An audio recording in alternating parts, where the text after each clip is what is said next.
System malfunction.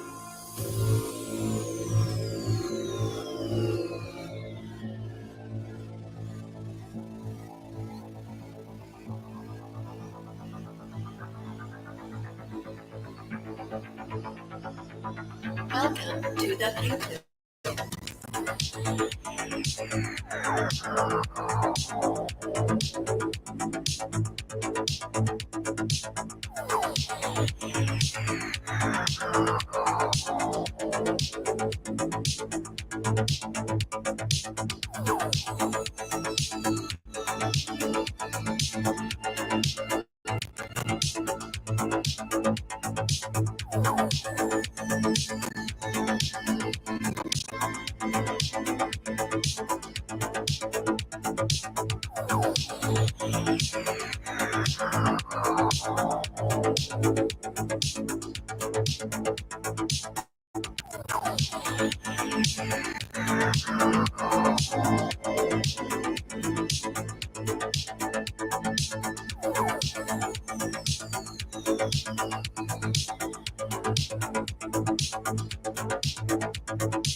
Happy Sunday, everybody.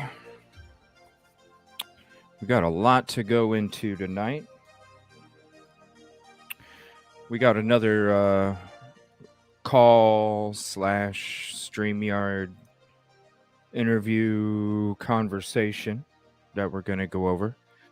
We've been talking a lot about Emma Bailey and her friend Demetrius, and one of their supposed friends talks. So we'll check out what they have to say, kind of like probably another anonymous Dave or something like that. But I don't know. I haven't checked it out yet. When it comes to the Dateline stuff, I don't think we're going to be able to chill back and watch it once it comes to YouTube. I was going through my videos today, just kind of seeing what flags were out and stuff, seeing where I'm getting hit. And I even got hand slapped from Dateline for playing their preview trailer on YouTube. So I am just guessing that Dateline is just not going to let us play even 30 seconds of it. So what I'm going to do is on Wednesday night, 7 o'clock Central, if anybody's interested in hanging out in an offline StreamYard for about an hour and a half, maybe 2 hours, and we can watch it together. I went ahead and recorded it on StreamYard on an offline stream, full screen. So I have it forever. I don't have to spend a token to watch it. Yeah, none of them SRB. It was nuts. I went through all my videos. I was like, you gotta be shitting me. Like, it's bad. So, Wednesday night, 7 o'clock Central. Just message me if you'd like to hop in. I can have 9 other people in there with me. I'm going to watch the whole Dateline episode, and I'm going to take some screenshots with it while we're watching. And then that way, we can talk about it and have screenshots up. So then when we are talking about it, we can have the pictures to go along with it. So if that's how they want to do it, all right. There's a way around it. So we can have our own. And so we can do that Thursday night after we get together on Wednesday.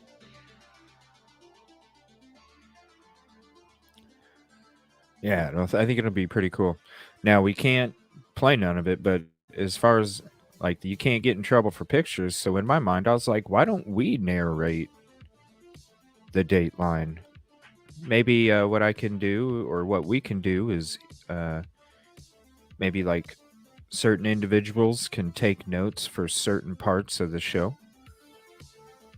And then we can just pretty much reduplicate it with us in pictures. I think that'd be pretty neat. Our own Dateline version. What do you think? I think it sounds fun.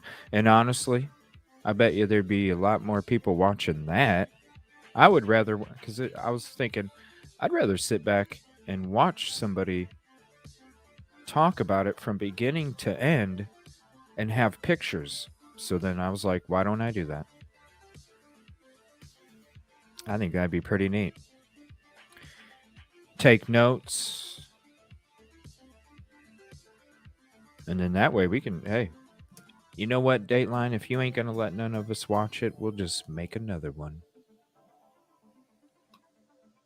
Freaking ridiculous. All right, let me get to chat. What's up, everybody? Yeah, we got a lot of stuff to go over. Whoop. A lot of stuff to go over tonight. So earlier today, I had set it up for Henrietta and Idaho. And then as I'm doing my prep, I'm like, holy crap, there's just too much. So it's going to be, it might be a quick moving show there for a little bit just to try and get everything in there. Because I don't want to be I don't want to be streaming until 11 o'clock again. Not on this Sunday. Whew, that last Sunday took it out of me. And then I got to be up at 4:30 in the morning. What's up, Kib Kitty? Thank you for putting that in there. What's up, Pam? Truthful Soul. What's up, Kevin?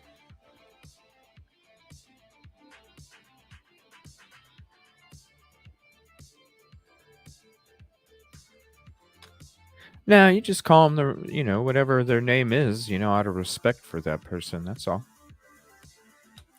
It's just out of respect. Dre, what's up? SRB? I know I'm getting to the chat late, so she might not be looking no more.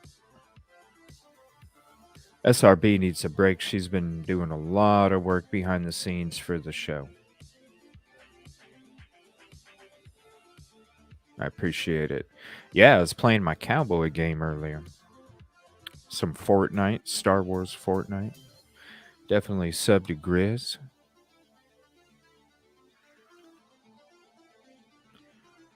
No more of them.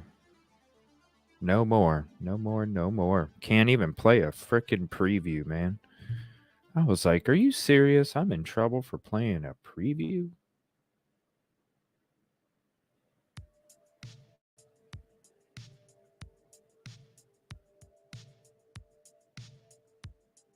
A frickin' preview. All right. So I'm going to save that call for a little bit. It's another one from Truth and Transparency. Great production. Great efforts when it comes to the videos that they make. Amazing. So I'm going to save that for a little bit. We're going to go into some of the updates here, just some couple minute videos and such.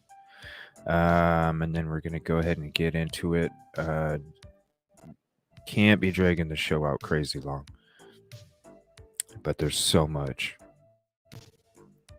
And then we'll see about Henrietta, maybe at the end of the show or maybe tomorrow. Now, we're trying to find the Papa Roger. I couldn't find it in my links that I saved. I could not find it in one of my old episodes. I know I have an old episode where we were doing a read-through. And back then when I was doing my show, I was still learning. And in the descriptions, I just put hashtags back then. So unfortunately, the ones that I thought might have the read-through of the Papa Roger stuff from back then did not. So now I think it was in December. It was either in November, December, January, February. It was somewhere around there. I know that's a big range. But there's somewhere. And I just could not find it. Just, I wasn't understanding that. I'm still learning to this day. Still learning to this day how to run a YouTube show. Pretty much just figured it out on my own. All of it. All right, so I don't see anything breaking. So let me open up the Idaho 4 folder. Thank you. I appreciate that, Kib Kitty. I appreciate that. Yeah, 500. Almost there. We did, it was a pretty interesting, earlier this afternoon, late morning, I did we rewatched episode 139 where Jinx came on and introduced the Flora Fire case to us on that show. And it was kind of cool. It was like the first show ever where basically I full screened the previous show. And I got to hang out with everybody and chat today. It was really cool. It was like a replay chill back kind of thing. And I thought it was really neat. So I was like, you know what? I did want to do that about the PCA read-through when we did Kohberger's PCA read-through. Maybe I'll do that sometime where I just chill back with everybody and we go through the PCA read through or something. Thank you. I appreciate that, Pam. It's definitely a lot of learning, and I'm still a newbie at this stuff. All right. So let me see here. This is there was something I wanted to play for you guys first. What was it?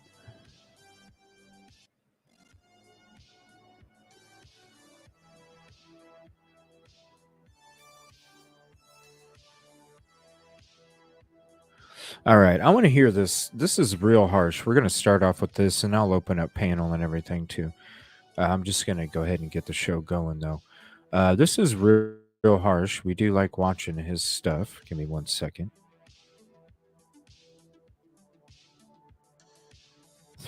Whoops. Throw that up there. There's real harsh. That's my background music. Well, when I'm not screen sharing anything else. So we'll get the Space Age Funk beat going. Yeah, if anybody's interested in that music, it's from Royalty Free Planet. Royalty Free Planet. I'll put that link in description too. If anybody likes to use it, you get no wrist slaps for playing this stuff. And they got a bunch of songs if you want to check it out. Royalty Free Planet. All right, let me get Real Harsh link up in the chat. Thank you everybody for hanging out. I'll go ahead and open up this panel as we start this video. I'm just going to get the show going here. I will put that up there for a second.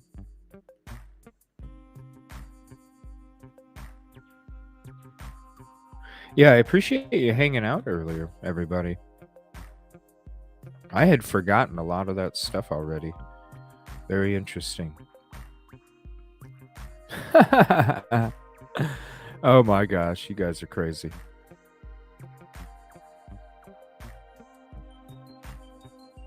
All right, let me go here. All right, we'll go ahead and get this video started, and then I'll open up the panel. Thank you, everybody, for coming in and hanging out.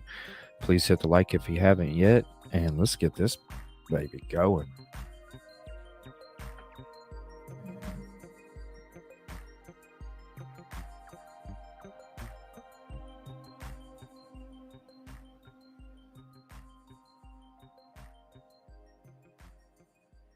So, how is everyone? I hope you're all well. I'm still on day off. I'm still on day off, and this got so serious that I had to get back into my YouTube uniform because I felt that warranted the getting dressed back into the appropriate attire to deal with this complete and utter bollocks. So, those of you who have been involved in the Idaho 4 case. I don't mean involved as in Moscow PD is going to be checking out. I mean keeping an eye on what's going on. Will be well aware of certain news outlets during this entire sort of circus, should I say? And there are certain ones in particular. And the most recent was Dateline. So Dateline have come out and they've, with all their really high production value, they've basically rehashed old stuff and just give it a little bit of a polish, made it look a bit nicer, and made it a little bit more impactful. And people have fell for it hook, line, and sinker. They haven't realised. Wait a minute. So, like, because they were showing like body cam of some girl that got her car broke into and stuff was moved all over the place, and they were talking to a friend we hadn't seen before of Kaylee and all of this stuff. I thought it was releasing some information. Here in a second, we're going to go through a rundown of the Dateline on 2 photos. I'm kind of, I don't understand what I thought this. Am I getting it wrong? Who's seen this episode? I've only watched about a third of it because I was going to try and save it, and then I was going to try and watch it before the show today, and then I was just working on prep. I didn't even get to it. So I was going to go ahead and watch it Wednesday. But I thought that this I thought that Dateline had some interesting stuff coming out. I mean, stuff that I hadn't seen. But then again, BK wasn't totally linked to this break-in of a vehicle. Now, something about breaking into an apartment or something. But we're going to go through the rundown of the Dateline stuff. We're going to watch this and then see what he means. Involved, as in Moscow PD is going to be checking out. I mean, keeping an eye on what's going on. We'll be well aware of certain news outlets during this entire sort of circus, should I say? And there are certain ones in particular, and the most recent was Dateline. So Dateline have come out, and they've, with all their really high production value, they've basically rehashed old stuff and just give it a little bit of a polish, made it look a bit nicer, and made it a little bit more impactful.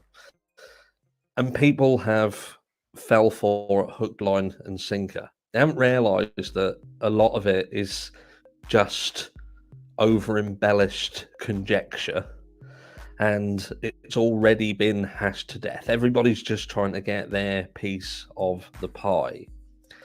Now, they did come out and say a couple of things with reference to Brian Kohberger and him not apparently having IDs that belong to anybody in the house.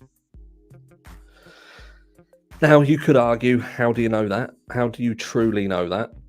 Same as the situation with the sister who apparently suspected Brian Kohberger. You do have to ask the question, who actually told you that? Did the sister tell you that directly? Did a friend of the sister's tell you that directly? Anyway, I digress. Because what I'm really sort of fucking fuming with is yet again News Nation. Now, I am calling for the fact that News Nation, based on the fact that they have a channel their size, they have an influence that they do, they put out a video 6 hours ago that flat out in their title said that Brian Kohberger had broken into a female's door, into her apartment. We touched on this, remember? We spoke about it. It was something that what the story actually was that a female had her apartment broken into. Someone had gone into it and she felt they were moving stuff around, and she actually went to Brian in order to help her.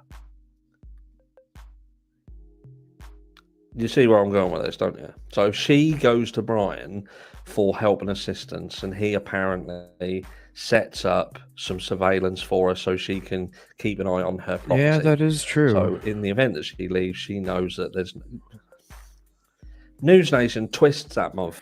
That is true, because it did say in the headline that he broke into the apartment.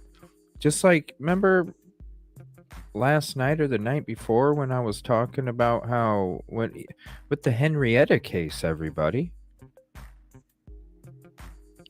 like how the mom, there was 2 videos that the title did not even fucking match what they were talking about. And I remember asking everybody, asking them, hey, did you guys hear anything about such and such in the fucking title? And we're like, no. I mean, what he's saying is true. I've noticed it myself. I've even called it out. And he, especially the Henrietta. Now, I do know what he's talking about, this Idaho 4 video. I do know which one he's talking about there. But with Henrietta, I've noticed a couple of them. Apparently sets up some surveillance for her so she can keep an eye on her property. So in the event that she leaves, she knows that there's... News Nation twists that motherfucker. So in their title, they turn around and say, Brian Kohberger breaks into this. I'll put the link in the description of this video so you can see. And I'm not giving you it because it's noteworthy or any description. It's because this is the problem with this case.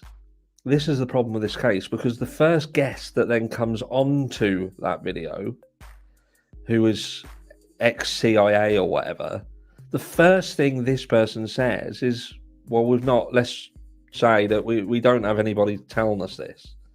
We don't have any witnesses or nobody's actually saying this is what happened, but if it did. Now imagine you've got 3 or 4 different types of people who come onto YouTube to ingest content. That is the people who'll look at the title and they won't go no further. They'll look at the title because they're looking for something that will confirm what they already think. So they'll look at it and think, right, so Brian Kohberger, yeah, he did it. They'll go through the comments then and see the multitude of comments that are, we've found something more about him. I knew he did this. You know, this guy's a psychopath, and so on and so forth.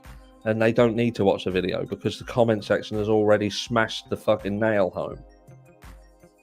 Then you've got the people who will read the title and then they'll click on the video, but then they'll fast forward it because they know the introduction and all that, so they'll skip past that. So they miss the part where it says, well, this isn't actually true. This is just what we're saying might have happened, and then go on to talk about it. And with that bit omitted, the rest of it looks like a shit show. And all along, all of these little things are just mounting up on the stuff that just forms an army of people looking to convict, to destroy a human being. Could Kohberger be guilty? Yes, he could. Yeah. But there has been nothing, absolutely nothing whatsoever, that has proven guilt that's been shown. Nothing whatsoever. Every single element of this case has been nothing but conjecture. In a state, in a country, in a place where knives and guns are in abundance, we hear that there's a knife sheath that's potentially got Brian Kohberger's DNA on it. We don't hear that it is indeed belonging to the murder weapon itself, only that there is a knife sheath with trace DNA. Now, we can't rule out that Brian Kohberger had been frequenting this house because of parties. And on the side note of that, we know that he is currently trying to get hold of Bethany Funk to provide exculpatory evidence to assist him. And I would imagine, at the very least, that could be her saying that Brian Kohberger would frequent this place. They were fully aware who he was. He came to it. But who knows? I could be wrong. But what I'm trying to get at, the whole purpose of this is, yet again, we have this rehashed information coming out that's just been spat and polished, have that, and people are falling for it. Like it's new news, like it's new confirmation that Brian Kohberger is the guy that did this crime.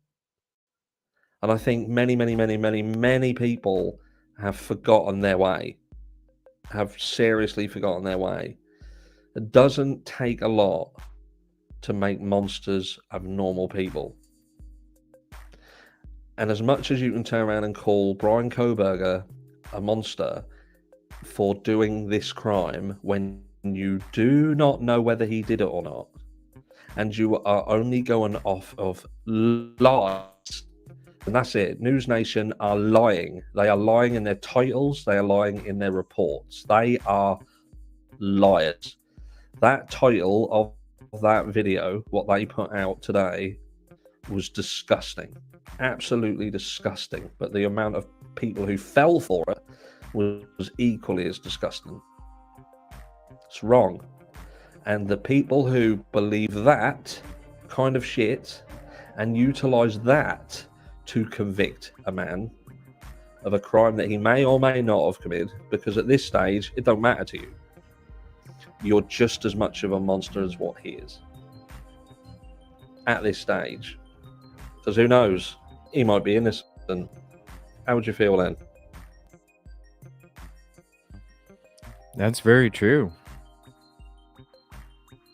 Even if we think he's guilty as shit,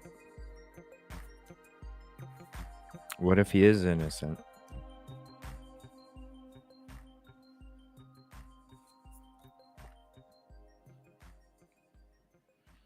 What's up, Kid Kitty? Well, not much. How was your weekend? It was all right. Really busy. Yeah. Yeah. Did you get your internet stuff all figured out or whatever? Yeah, they came out Friday and got it all fixed. Oh, good. Yeah, I mean, he made a lot of good points. And Yeah, he did. It is true. Like, I remember a couple of the Henrietta videos, the titles didn't talk about what the title was, and I was like, did I miss something? Because I'm doing different things for the live show, and sometimes I do miss something in chat, or I might miss something in the video or something. But yeah, I agree with Pam. I think all these media outlets and stuff, they're just out for well, yeah, that's how they make ratings. money. And I mean, Yeah, I that's saw how they make money. probably a good part of that Dateline, and I started watching it, and it's like, I'm done watching it. Really? Because, yeah, I just didn't. I don't know. I just didn't. Huh. When I he says he watched, has a good. Well, here again, there's a gag order. Nation. I don't know. I mean, yeah, I know there's a gag order, but I don't know. It's like a decent amount of stuff has been, I'd say a third of it would be speculation, but I mean, they're in the business for clickbait. They gotta compete with all these other news Right. stations that are on bullshit too. Now, it doesn't mean that you should do that with the titles, because I mean, hell, I'm sitting there going to a video thinking we're going to find out information about Henrietta, and then they don't even talk about what's in the title, and it's like, wait a minute, I just wasted my fucking time. Right. But they also provide a lot of information that we don't know about. That is true. Now, when it comes to no news organization should be doing that. It should all be honest and true, but Right. we've been dealing with propaganda for generations when it comes to Yeah. media and all that shit. So, but I don't know, like when I I started mean, watching there was- Oh, go ahead. No, go ahead. It was interesting, the part about him helping that female friend with the security camera and then breaking into her place. Or did he break in first? Well, that's what he was talking about. There is no proof that Yeah. BK broke in. It was something that Right. was being spun by News Nation, because if you look at the title, I'll go to the video, and you can see at the end of the video, they talk about it, speculation about him possibly breaking in to do that as a setup. So the title, and that was the whole reason he made that video, was because the title said he broke into the apartment, when really there was no proof that he broke into the apartment, and him doing that to set up helping somebody put in a security system was like total speculation. And so that's why he's like, they need to quit lying. And I know what video he's talking about. We played it the last couple nights. I mean, some of the stuff was good. A few things that I didn't hear before. But you just have to believe what's being said. Well, when it comes to the Dateline episode, I watched a third of it, and it seemed to me like there was some new stuff that I hadn't seen before. Interviews with people I hadn't seen before. Now, maybe the people that I don't know. I would assume that the people that they interviewed were vetted and they knew if they were real or not. But I only watched a third of it, and I thought it was pretty interesting. I don't know. I don't know. So this is a rundown of the Dateline. Basically, from beginning to end, it says source says rumor that BK was messaging them on social media is not correct, but that he may have been stalking them via geotagging. May have. So you can pretty much cross that out. I mean, right. Fantasy, it's thinks. I mean, I see what he's saying. It's a lot of thinks. There is some information in there.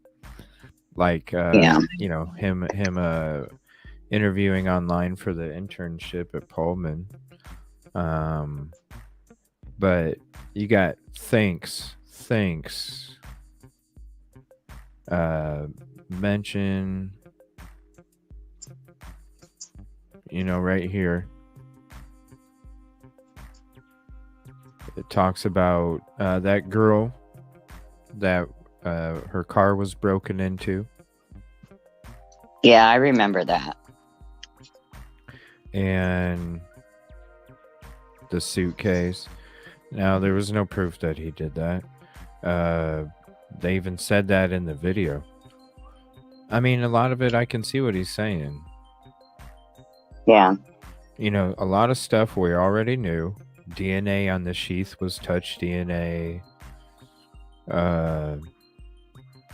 You know, the whole BK installing a video security system, we didn't know about that, so that was new. All this stuff, yeah, it's on this page is speculation and thinks, you know, from other individuals.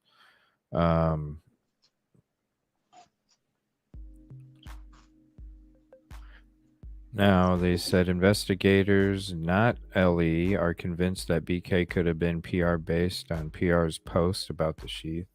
Papa Roger. Because, what? Did Papa Roger state that it was just touch DNA on the sheath before that information came out? I can't remember. It sounds familiar, but I can't remember. And then this is what was interesting too, about investigators finding out that one of BK's sisters noticed him wearing latex gloves and pointed out that he had lived near the crime and drove the same car they were looking for, and pointed out that the family should consider that BK might have unalived the 4 students in Moscow, and went outside to check his car, but by that point BK had already been seen by Ellie cleaning his car with bleach.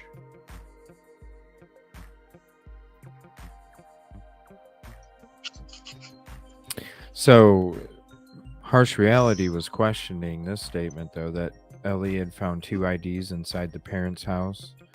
ID cards in a glove in a box that belonged to 2 women, but not to the victims. Now, that's the first time I've heard for sure either way. Yeah. But Harsh Reality was wondering if that was even correct. So I wonder where the question of that is coming from. I wonder where that information came from. Right, exactly. And who would have said it? I wouldn't think they would release that. I mean, it shouldn't. I mean, the gag order's been since what, December or January? So yeah.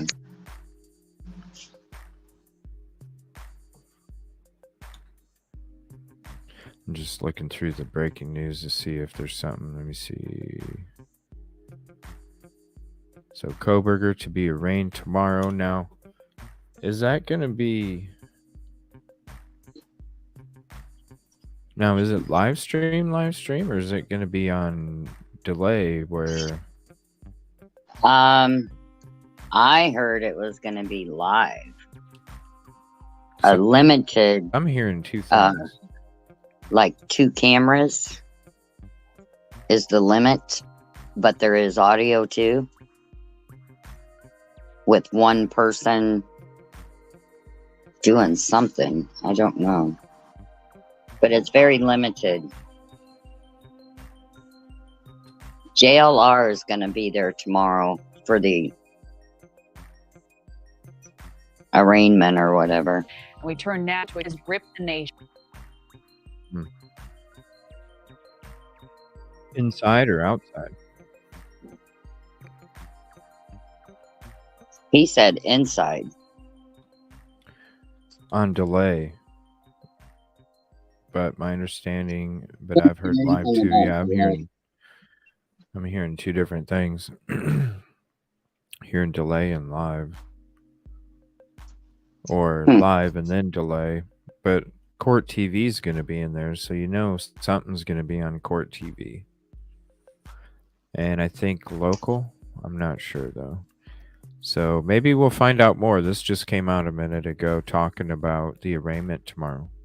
And we turn now to a case that Rip the Nation. The suspect accused of killing 4 Idaho college students will be arraigned tomorrow morning. Now, this comes as new details emerge about the suspect, Brian Kohberger, including suspicions from his own family.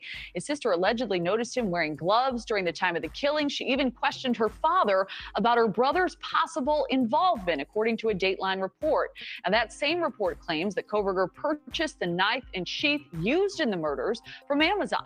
And before the brutal killings, that he was suspected at another time. Amazon, eBay, Walmart, and Blue Ridge Knives. Involved his female co-worker at Washington State University. Someone allegedly the woman's apartment and moved things around. Now, instead of calling police, the co-worker called Kohberger, who helped her install security cameras. But the Dateline report claims Kohberger was behind that break-in, and he used those cameras to spy on her. News Nation's Emily Finn has more. Okay, what did you say? A co-worker? Security cameras. But the Dateline report claims Kohberger was behind that break-in, and he used those cameras to spy on her.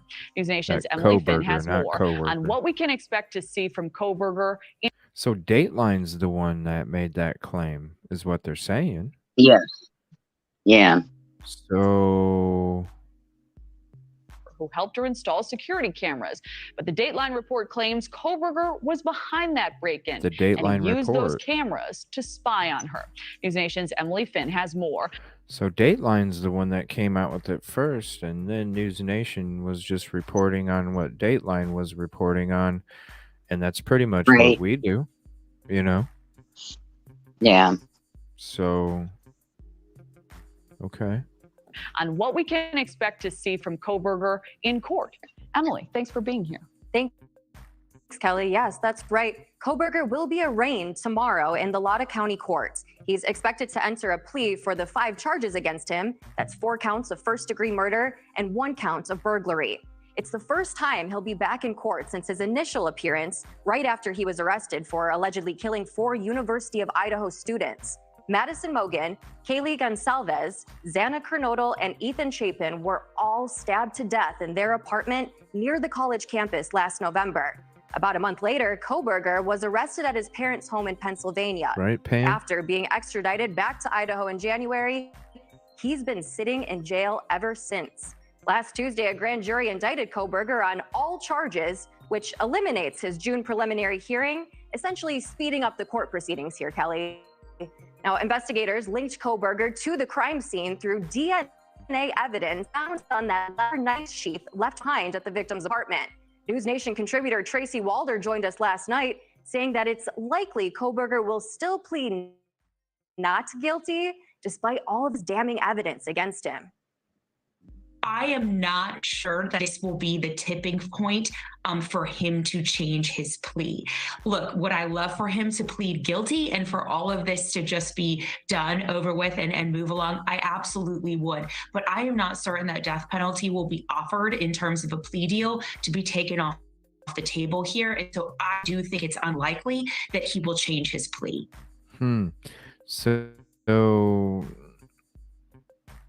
So maybe they won't go after the death penalty because it's not going to be as easy to convict him, or I don't know. This to just be done, over with, and move along? I absolutely would. But I am not certain that death penalty will be offered in terms of a plea deal to be taken off the table here. And so Really? I do think it's unlikely that he will change his plea. Oh, so they're saying that they doubt that they're going to take the death penalty off the plea deal if he takes the plea deal. So he's probably That's not what going I'm to change his understanding. plea. Yeah, so he's probably Yeah. not going to change his plea. And as Tracy just mentioned, if Kohberger does plead guilty tomorrow, or if he's later found guilty on all counts, he could face the death penalty. We're still a long way from potential sentencing in the case here, but make sure to tune in to News Nation tomorrow morning for live updates on Kohberger's arraignment. They're not going to he's not going to plead guilty. No He's way. been claiming innocence the whole damn time. Right. He ain't going to plead guilty. He's pleading innocent. Why? Because the evidence. I mean, we found out about the sheath. They're not using it now. The ID cards, we thought maybe according to Dateline, they're not connected. So, we haven't heard anything about what's inside the car yet. Right. So what if there's nothing inside the car?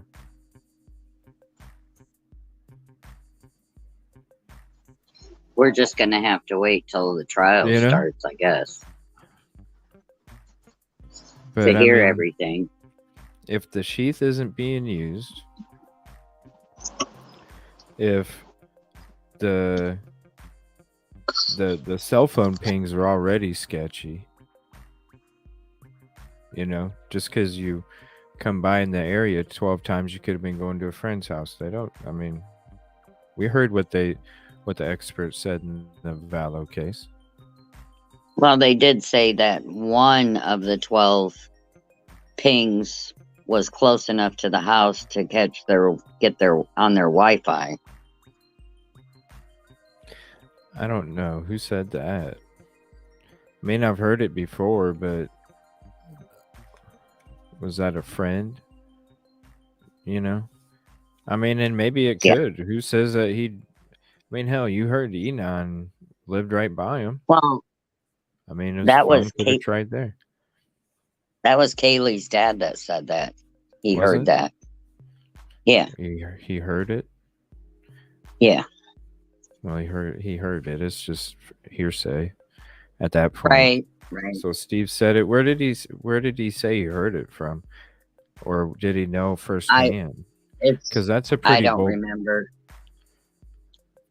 Because how do you? I don't know. Did he say they must have, or I'm wondering what that exact statement was, because I don't know how. Like, how do I know who even tried to connect to my Wi-Fi? How am I supposed to know? I don't remember who he heard it from. You know what I mean? But How he do was I pretty find out? adamant. Yeah. Huh. That's been so long ago. I'm just saying, when it comes to the cell phone data, he could be 30. Scott Reich from Crime Talk even said he represented somebody in an unalive case, and the expert couldn't disagree that his client could have been 30 blocks away from where he says his cell phone pinged at, and the expert couldn't disagree. I heard, you hear what the expert says in the Lori Vallow case that was just recently when it comes to the pings and how it searches for towers and the towers it bounces off. I mean, that's why I don't put too much into this. Unless there's like an exact GPS location of like a trip or some kind of photo being taken at that point. That's when you have. But if you're just driving by or something, that cell phone's looking for signals all over the place without giving sources. I'm not saying it's not true, but I'm just saying, like, when it comes to a jury, there's doubt in that. Right. I'm just saying, if the cards aren't connected, the knife sheath isn't being used, and what if they don't find anything in the vehicle? Like Harsh Reality said, what if he ends up being not guilty? I mean, it's just crazy to think. So I don't understand why he would plead if he is so adamant about being innocent. Yeah. This whole case is bizarre. Yeah, and it's going to be a long time before the trial starts. It could be 2025. Mm-hmm. Let me see here. Be in court Monday. So, let me see. So there's a Fox 59 Flora episode that's on at 9 o'clock, 8 o'clock, 9 o'clock, 10 o'clock Eastern. So I am gonna Tuesday night show is gonna be like probably the last hour of it's gonna be a little bit of Flora Fire case, just because they're having a new press conference about it. So I'll be live streaming that on Thursday or Tuesday. And I'm not seeing anything breaking out now. So let me go back to the Idaho 4. So are they going to? No, they're not going to. They put a stop to it. There's a lot of people still confused about that. But no, they are not going to try, or they're not going to tear the house down. They're going to keep it up and leave it there. They're just going to have security. I have a feeling that the university was wanting to get rid of it as soon as possible because, the more that area remembers it, the more that people visit it because of the relevance. The more that it doesn't go away and the more that they feel that it would affect their enrollment, which is crazy because, we covered it a few days ago where the University of Idaho purchased the University of Phoenix for $550 million. Like, what kind of college has the money to just buy up another college? And I don't see University of Idaho commercials all over the place for a long ass time, but I did see University of Phoenix commercials all over the place for a long ass time. And so I don't know. I never heard of another college. I'm sure it's normal, but I've never heard of another college buying another decent sized college, especially from one side of the United States to the other, from the very northern tip area of Idaho all the way down to Phoenix in Arizona. Why wouldn't you buy like Washington State University right next to you? I don't know. I don't understand it.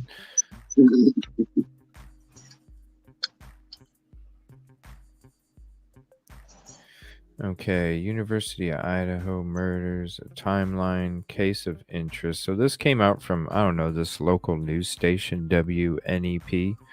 I just kind of wanted to give it a play real quick. There's another interview from Keith Morrison. A new theory about BK's mystery storage unit. And then And then we're going to go into this Evil Exists video. And then we'll get into that Emma Bailey and Demetrius's friend come forward. Truth and Transparency. We'll check that out, and then we'll end the show with that. So this is a local station, WNEP, just doing a little timeline video that they put together. I wanted to check them out real quick. Another source I just came across.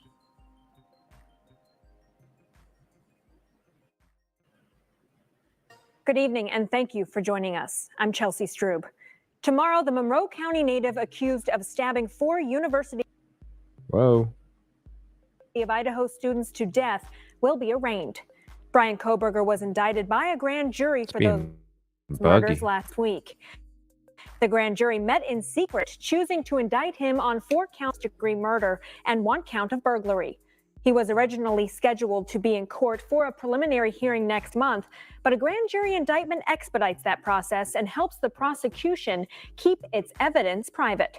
Many factors led to tomorrow's arraignment. Here's a look at the case so far.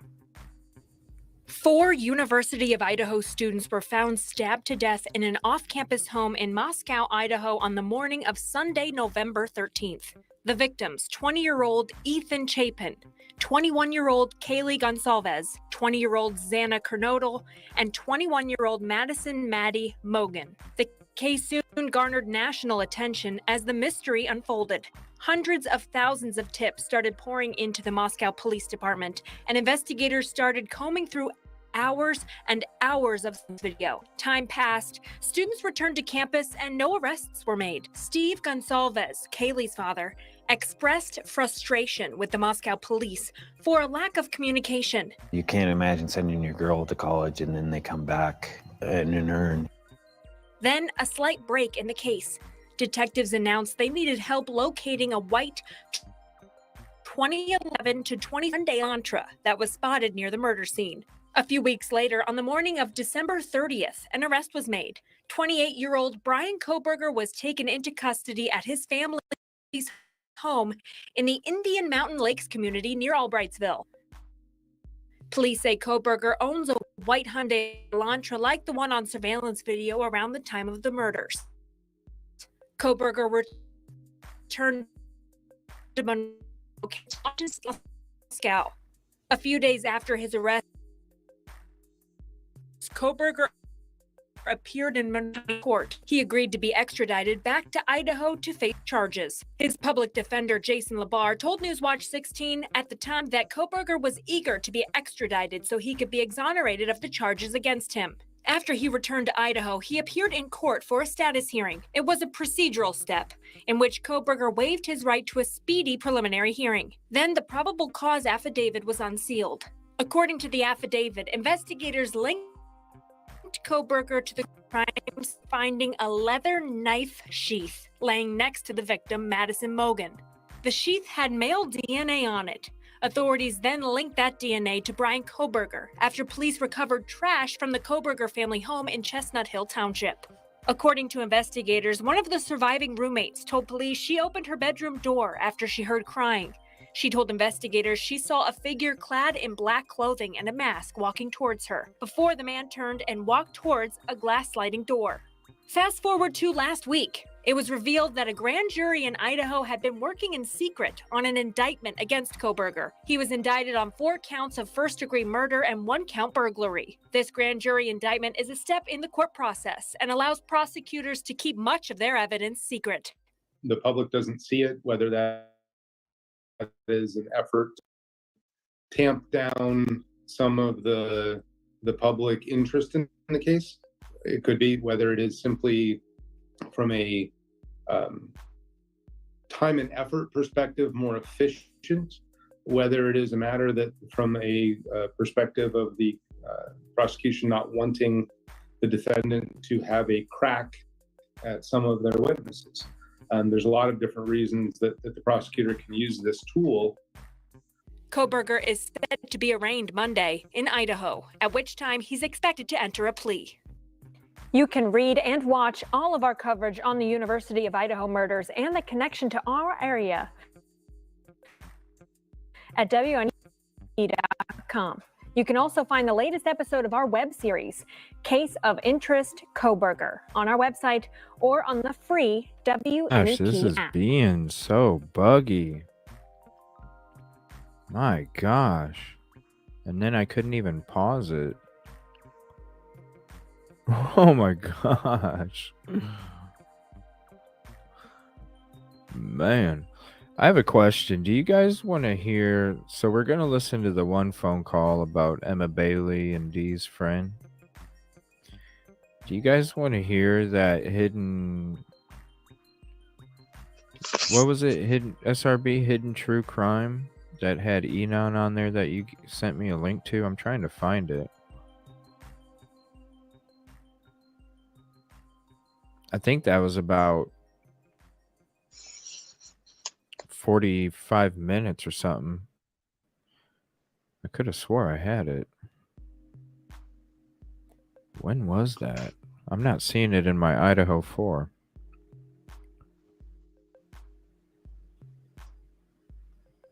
I wonder if I saved it. Because I know I clicked on it.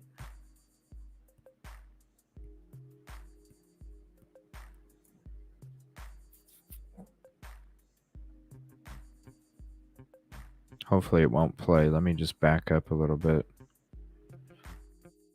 Good evening, and Yeah, thank we you could for always joining us. I'm we could always Chelsea Drew. come Tomorrow, on, the Monroe YouTube. County native Dang. accused of stabbing 4 University of Idaho. I even hit pause. And then it put me at the top again. Oh yeah, there was another solar flare that came through. That's right. It does this every time there's a solar flare. It throws me to the top. How do we know that the sheath was placed by... that too, Pam. Exactly. What's up, Butterfly? That too.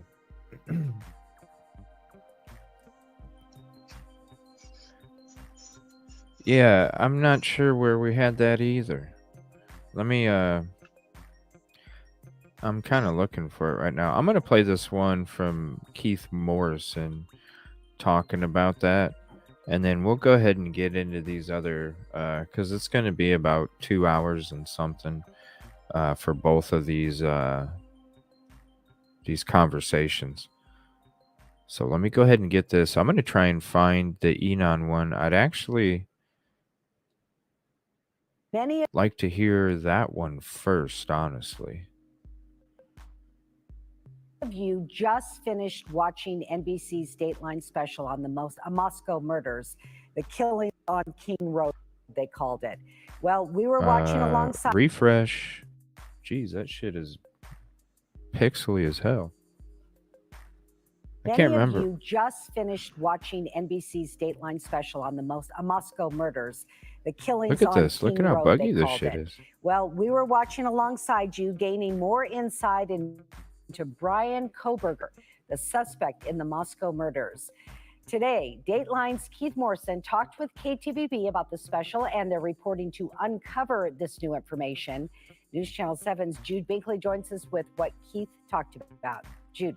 Well, Carolyn, despite the gag order on this case, Keith Morrison and the Dateline crew were able to cover more about Kohberger, his personality, and the type of person he is through interviewing people outside the case, like a forensic psychologist, FBI profilers, the victim's friends, and one of Kohberger's classmates. In this case, there has been so much interest, so much online, so much continuing discussion of the case that we felt it was reasonable for us to do some pretty thorough research on it and see what we could put together to help people understand where things are and where they might be going. That thorough research led Dateline to discover disturbing details of Brian Kohberger's actions before the murders in November of 2022. We have spoken to some of the leading authorities anywhere on some of the questions involved in this particular case. That information unveiling more about Kohberger's car ride across the country heading home for Christmas. I found it, SRB. We have found what really did happen. And that's an interesting story in itself. The origins of the K-bar knife believed to have been used in the killings. So how much planning may have been involved, we can't say for sure, but there are some interesting indicators. And the story of a student in one of Kohberger's TA classes, the alleged killer installing cameras in her apartment after a break-in. is now a suspect both in the initial break-in and for reasons of putting a camera in her apartment to which he would have had access. Experts diving into behavior that lies behind this type of criminal activity. When you trace his early life, it matches certain kinds of behaviors. Talking about seeing vision, for example, about the kind of dissociative episodes he would have gone through as a young person. And the resulting need to kind of level the playing field in a very visceral and intimate way with people who had rejected him in the past, or some representative of people who had rejected him in the past, especially young women, with whom he had always been awkward and had some difficulty relating. The special is Dateline's second show on the Moscow murders. Keith Morrison telling us about the tremendous interest in this case. Well, it's an absolutely fascinating story. The character study involved here is disturbing, but I think it's probably important to know and to think about. It certainly wouldn't be the only kind of character like that, but it rather is like others who have made their way through the history of this country. And people will find it fascinating. When Dateline began reporting on this story, everyone was expecting to see a preliminary hearing in June, but on Tuesday, a grand jury indicted Kohberger, canceling that preliminary hearing.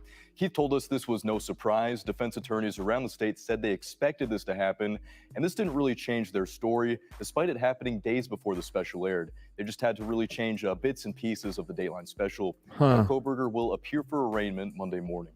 Oh, yes, and KTVB will be there. Thank you, Jude. That was quite a show. They just had, come on, YouTube. I'm hitting frickin' pause, yo. Dang.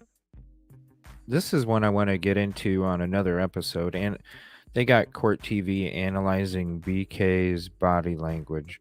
So here, I'll leave it up to you guys. I did find the interview with Hidden True Crime with Inan Harsh.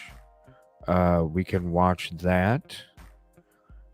We are checking out the Emma Bailey and Dee's friend. We're checking out that one for sure, but I'll leave these up to you. Let me see here. We can check out some of these other videos. There's like this one analyzing BK's body language in the body cam stuff.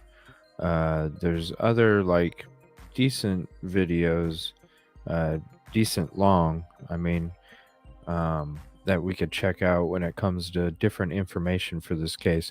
Definitely have more to get into than what I would have for a show. There is some stuff from JLR, Law and Crime Network, dissecting his indictment in the upcoming court hearing. Those are pretty lengthy ones. Should I save the Inan Harsh for tomorrow and maybe go more into Enon tomorrow, and then listen to the Court TV and the Law and Crime Network and JLR stuff before tomorrow's court case? Or I just have a lot of stuff, but not enough time, and I'll have to split it up into tomorrow. Maybe let me see.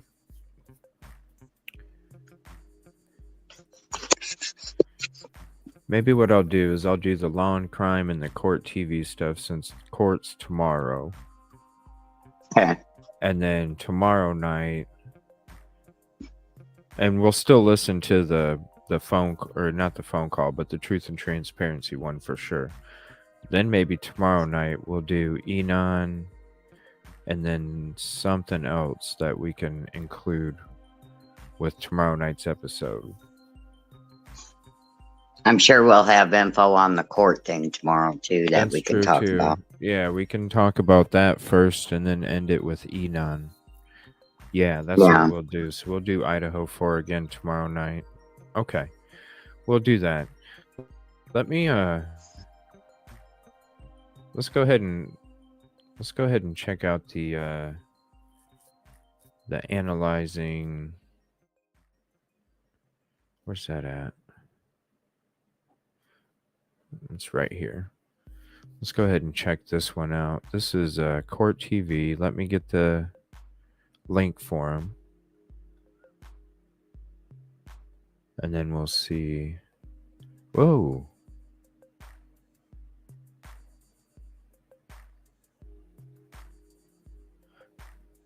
I don't know if I'm starting to feel sick or if I'm just tired. I got that weird feeling. Oh no.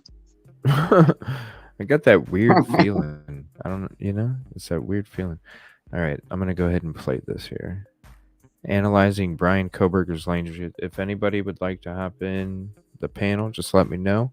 And if at any time, Kid Kitty, you want me to pause it, if you want to talk about something in this video, just let me know, okay? Okay. Another mass shooting. Another mass shooting. Turned out it wasn't. There were 4 victims, but it wasn't a shooting. And the more we started to dig into the facts and get more information from Idaho, the first question I think I had and a lot of people had was, well, okay, it wasn't a mass shooting. How do 4 people get murdered? How did they not? Thank you, Pam. Yeah, we'll do that tomorrow night.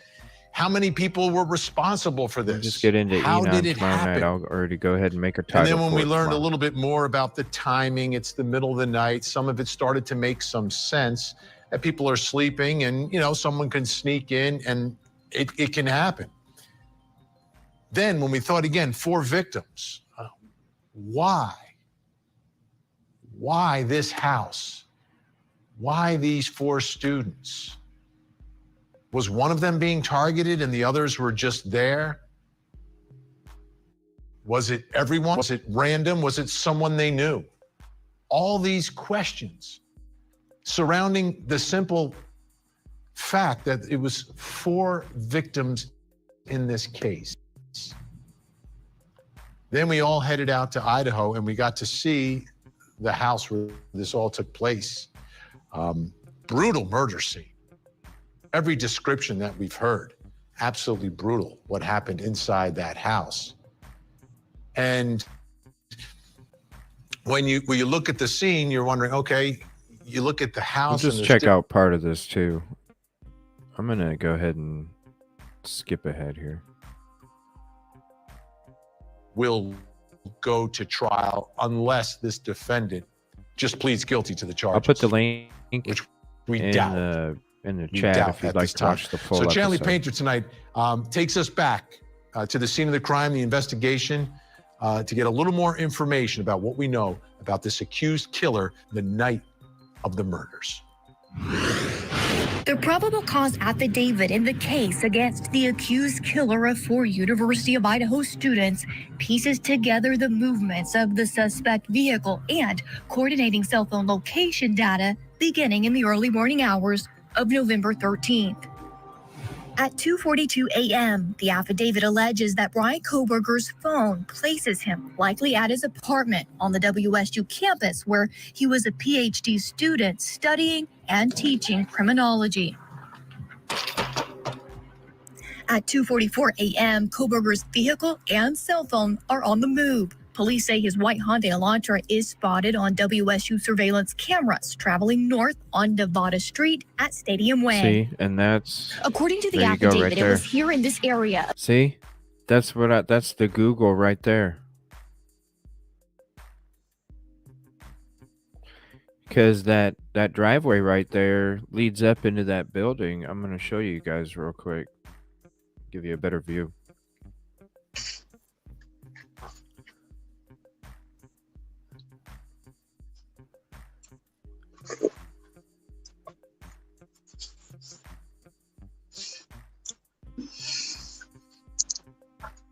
So it was the Washington building.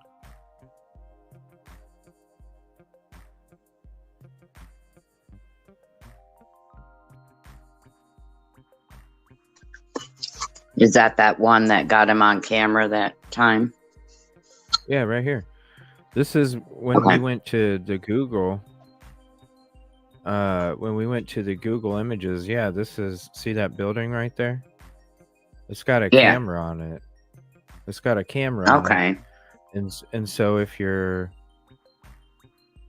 this ain't the greatest angle, but that's how we figured out that his vehicle was seen right here, because we were going over the route when we were talking Kopaka, right? Right. We were talking Kopaka, and we were like, well, he lived at this building. Let me get rid of that.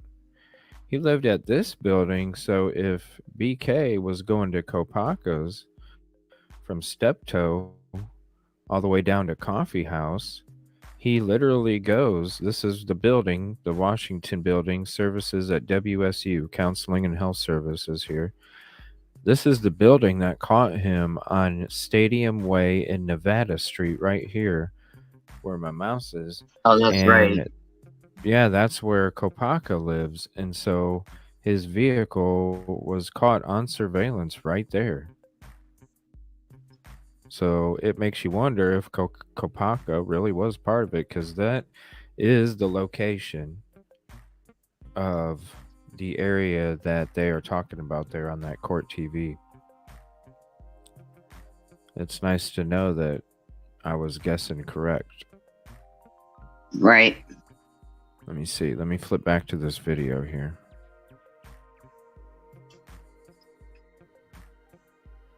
Of the WSU campus, where surveillance video in Kohberger, the case against the accused killer of 4 University of Idaho students, pieces together the movements of the suspect vehicle and coordinating cell phone location data beginning in the early morning hours of November 13th. At 2:42 a.m., the affidavit alleges that Brian Kohberger's phone places him likely at his apartment on the WSU campus, where he was a PhD student studying and teaching criminology. At 2:44 a.m., Kohberger's vehicle and cell phone are on the move. Police say his white Hyundai Elantra is spotted on... That's on a camera on a light pole. Hold on a minute.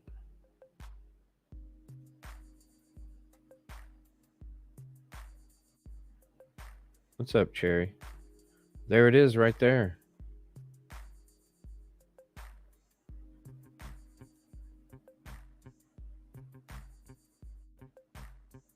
It was that camera, not the one on the building. Oh, there's another one right there.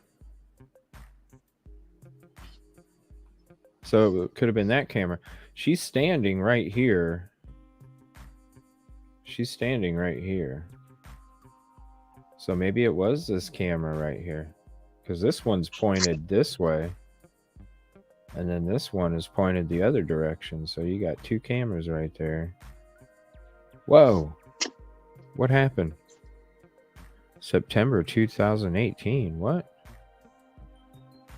2021. There we go. Yeah, there's 2 cameras right there.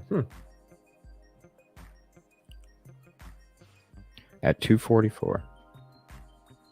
WSU surveillance cameras. Oh, shoot. It wasn't showing it. Here. Let me show you guys. Yeah, here's the cameras right here. You got... So here's the street where she's standing. That's the building that has that camera on there. So there's a camera on this light pole. There's a camera on this traffic signal. There's a camera on that light pole. And wow. I don't see one. I don't see one on that one. So you got 1, 2, 3. At 2:44.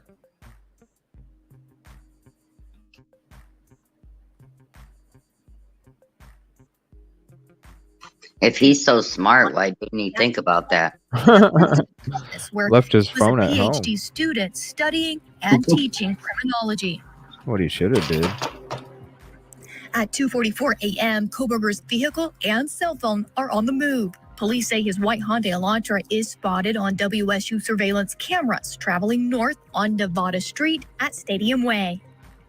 According to the affidavit, it was here in this area of the WSU campus where surveillance video and Kohberger's cell phone placed him here around 2:47 a.m. According to the affidavit, he spent several minutes in this area where he allegedly turned off his cell phone before heading out of town toward Moscow, Idaho. Wait a minute. By 2:53 a.m., Kohberger's white Hyundai Elantra is observed Before turning his phone off, going to what? Okay. You see where she's standing, According to right? the affidavit, he spent several minutes in this area where he allegedly turned off his cell phone before heading To Moscow. So you can see the turn in for that building right behind her. The turn in for that building. Let me see if I can get closer to where she was standing. The turn in for that building is right behind. So right there. Right there. Right. So it's right behind her. I'll switch back to it. Right there. Right there. How in the hell? That's the Washington building. How in the hell? So let's get rid of Steptoe, or no, get rid of Coffee House, because that's where Kopaka resided. So he went that way to go. Why did he go that way? Because watch what changes with this direction, right? 22 minutes in this direction. Look the direction that he's going. He's going to the west, south, and then the west, then back to the east, south. Now watch what happens when I get rid of the Washington building. Watch where the location goes. It totally changes. So why? Wow.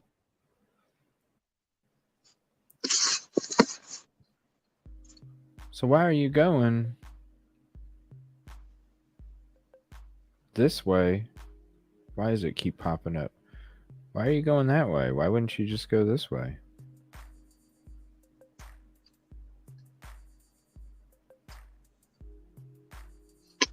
Who knows? If you're trying to commit a crime, right? Wouldn't you go where there's less cameras? There's more cameras on this route than there is on this route. This route, you could probably slip through pretty quick. I mean, when you come up to here, you're only going through part of a city, just a small area, and then you're going out on freaking rural areas.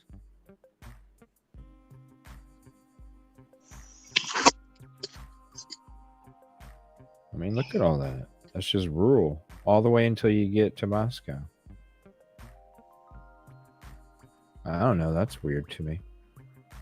Yeah. Okay. out of town What's up, toward Ray? Moscow, Idaho. By 2:53 a.m., Kohberger's white Hyundai Elantra is observed heading in the direction of Moscow, Idaho. At 3:26 a.m., the affidavit then places Kohberger's vehicle, now in the town of Moscow, in this residential neighborhood on Indian Hills Drive. This happens to be a road directly overlooking the Moscow Police Department. The Elantra is picked up on surveillance video moving west past the 700 block of Indian Hills. At 3:28 a.m., video shows the vehicle on Steiner Ave. That's what doesn't make sense either. So you're telling me when you come back here, you're telling me that he went this way? Well, no. You're telling me he went this way. Then he goes down to Indian Hills and then comes back around and swings back up, speeding, going back over to where the...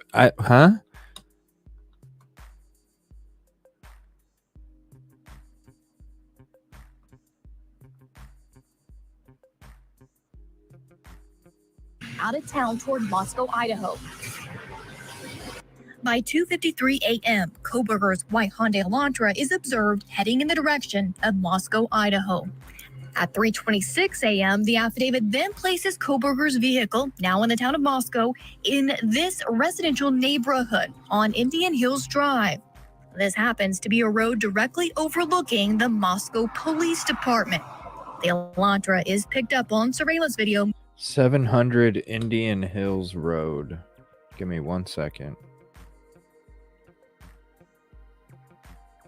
700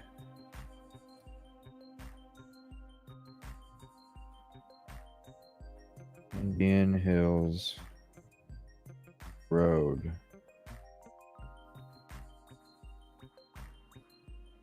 Drive or road? Because I got drive.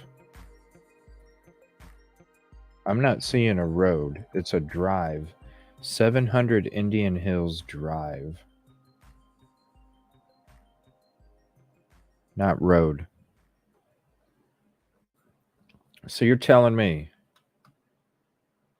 Okay, so basically, you're telling me he went this route, came through on 8, came down. But see, that's not the direction, because this is where... No, this is the gas station that got his vehicle. Right here. That's the gas station that got the vehicle. Okay, so hold on. So now he went down Troy Road, came down to Troy. No, because that's not the direction he was going. Okay, something don't make fucking sense here. Yeah.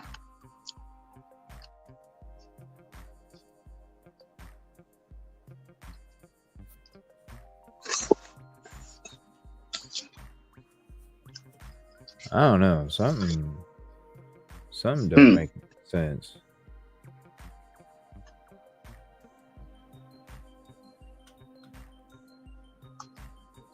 Yeah, some don't make sense. All right, I'm gonna go back to the video. My bad.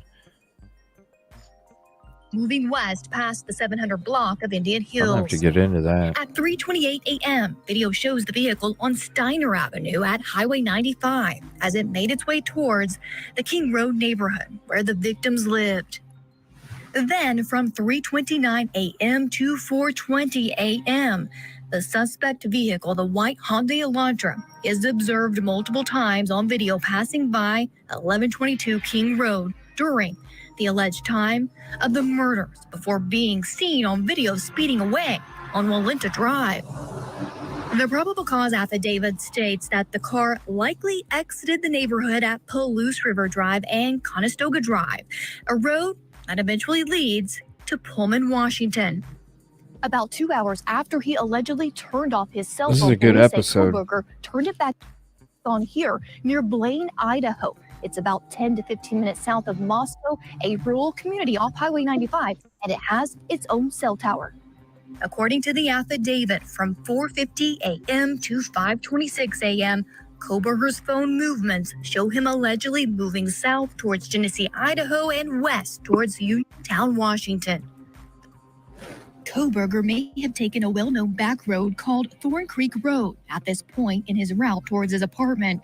These are all very isolated roads, but Thorn Creek Road is known to be even more desolate.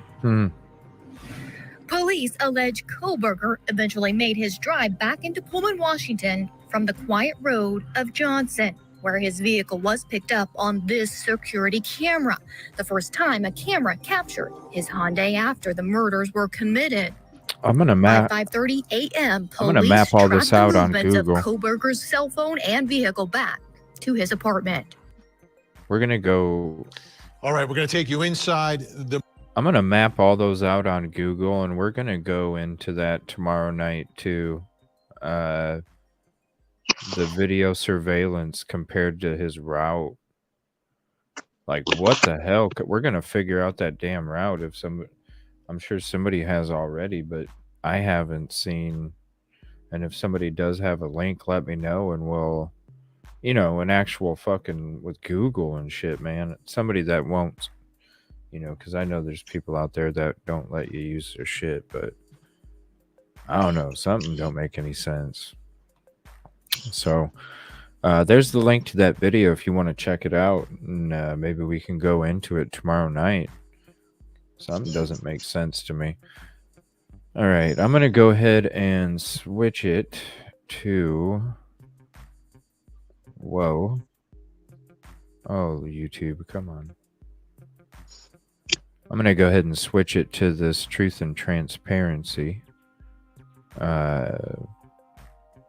episode here. And then after that, I'm going to see how I feel. And if I might just chill back and get some extra sleep tonight. I'm going to see how I feel after that. And then we still might go back into this this route and stuff. Well, you get some rest if you need it. I mean, I have been on a lot this weekend, Yeah. but I don't know if I'm just tired or if I'm starting to feel sick. Ugh. I just got that weird feeling. So, Well, I if don't you know, need to cut this short, that's fine. You need to yeah. get rest. Yeah. I do want to cover this stuff, though.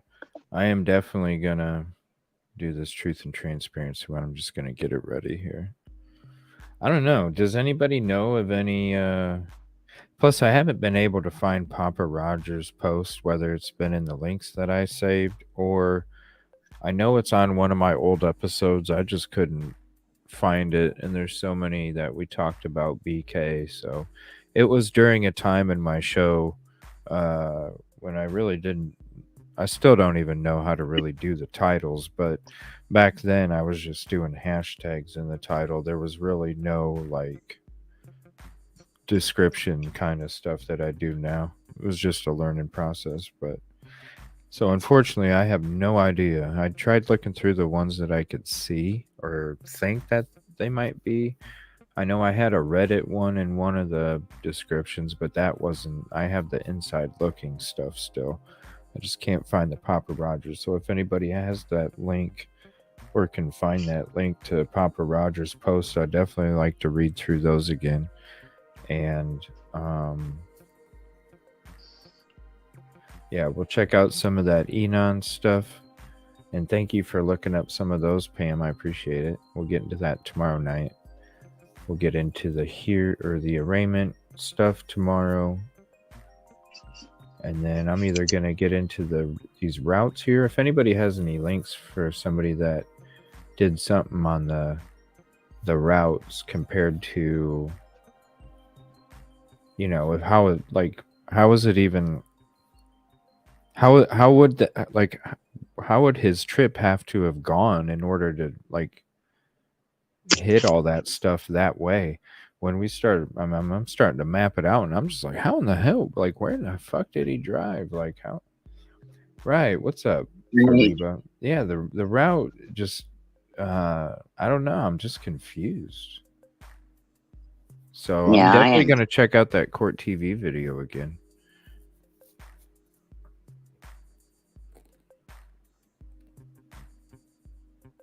Might do that after we watch this.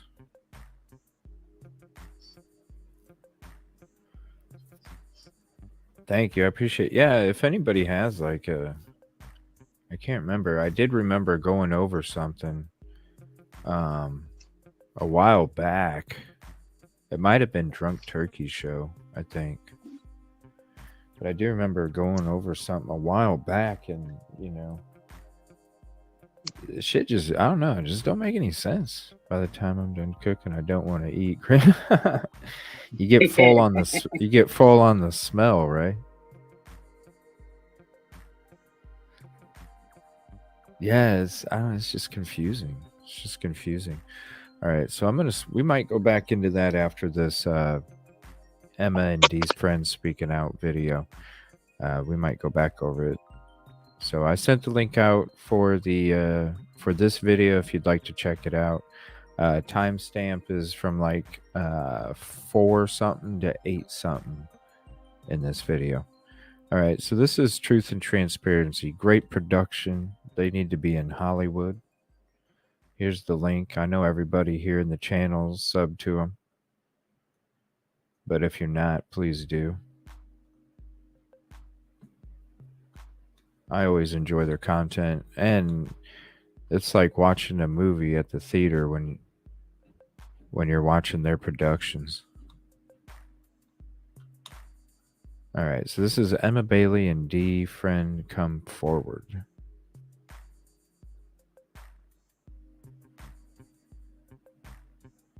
And I'll just pause that. I can't play that because I would get in trouble. I already found that out.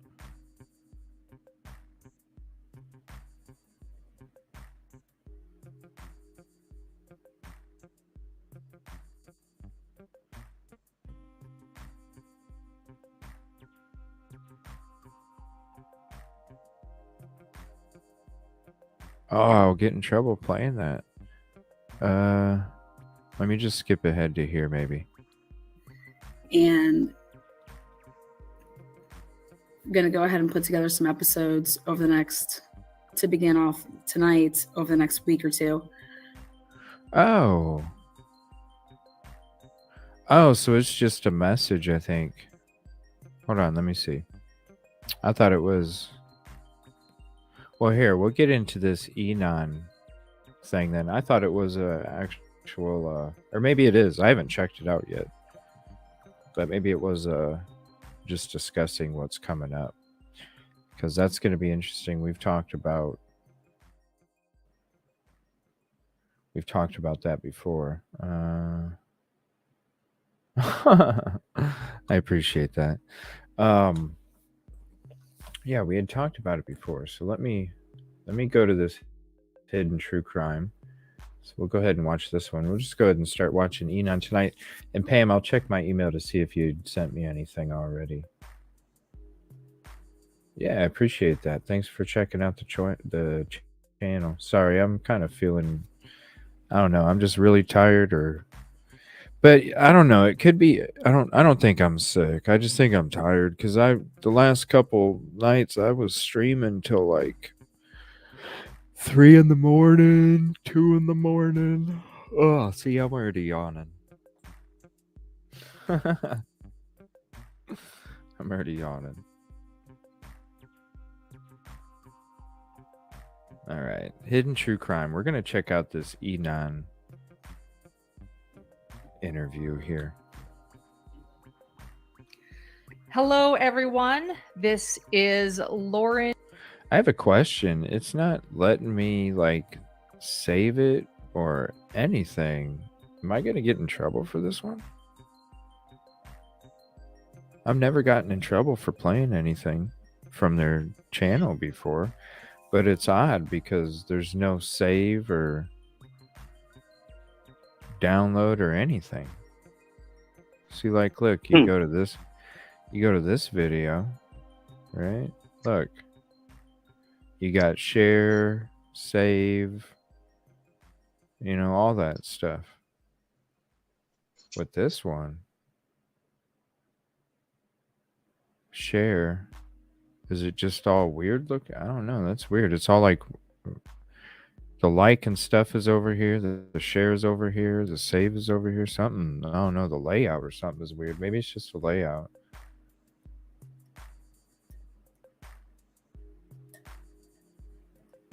Watches gloves, 2 clips, 1 short in the short. Watches gloves. Okay. Let me see here 1 second.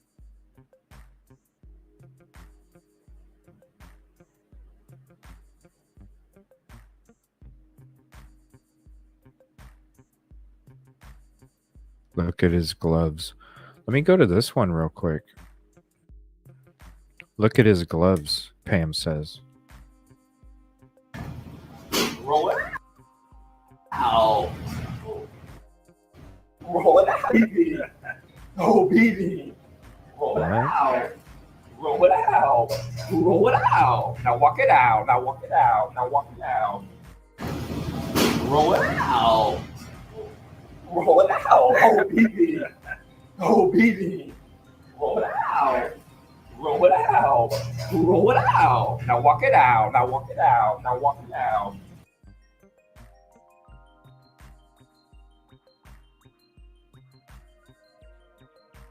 Yeah, I apologize, guys. I am kind of worn out. So what's up with the gloves? Roll it out. And definitely chill back and watch the replay of the Flora fire case that I did earlier. It was a last-minute stream, so not a lot of people got notifications for it. It's where Jinx13 hops up and explains the case to us. And it's an introduction into the case, and so it's definitely worth the chill back and watch. It's a little over 2 hours. Definitely worth the chill back and watch. And it was nice to hang out with everybody and chat and sit back and watch it with everybody. It was pretty neat. It was the first one ever that I did that. Roll it out. Oh, baby. Oh, baby. Roll it out. Acting weird as shit. Right. And this one, go ahead. What's up with the gloves? I don't get it. Hold on. Because they're I'm trying. black. YouTube's being buggy here. Oh my gosh. All right, there we go. I got the bugginess to stop. They look like latex gloves. Yeah. They look like latex gloves that, like medical ones or whatever, And he's probably just Right. wearing them to make the meatballs. Acting weird as shit. Didn't they find Yeah. black gloves at the crime scene? Or in BK's residence? I don't know what color. I don't. That's a good question because I just thought that they were. I just thought that they were just blue, but I'm wondering if I'm just thinking. I always see medical gloves are always blue or white. So I don't know if there was a color. Was there a color that was associated with the gloves that they found? I don't remember. That's a good question. Huh. Yeah, this is Kib Kitty Because up here with me. That Most is a good times they're question. I don't either know. they're Brian either had the I've never used black gloves in the kitchen all these years. Yeah. It was either I use mostly the white or the clear or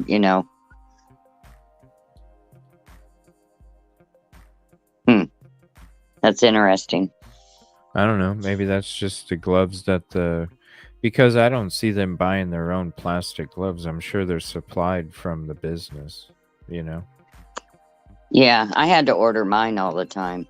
So it's probably just the gloves that the business supplies. I don't see people paying their own money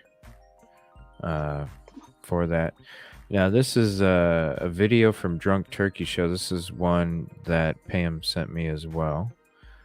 So I'm going to go ahead and switch to this real quick before we get into the other one from Hidden True Crime.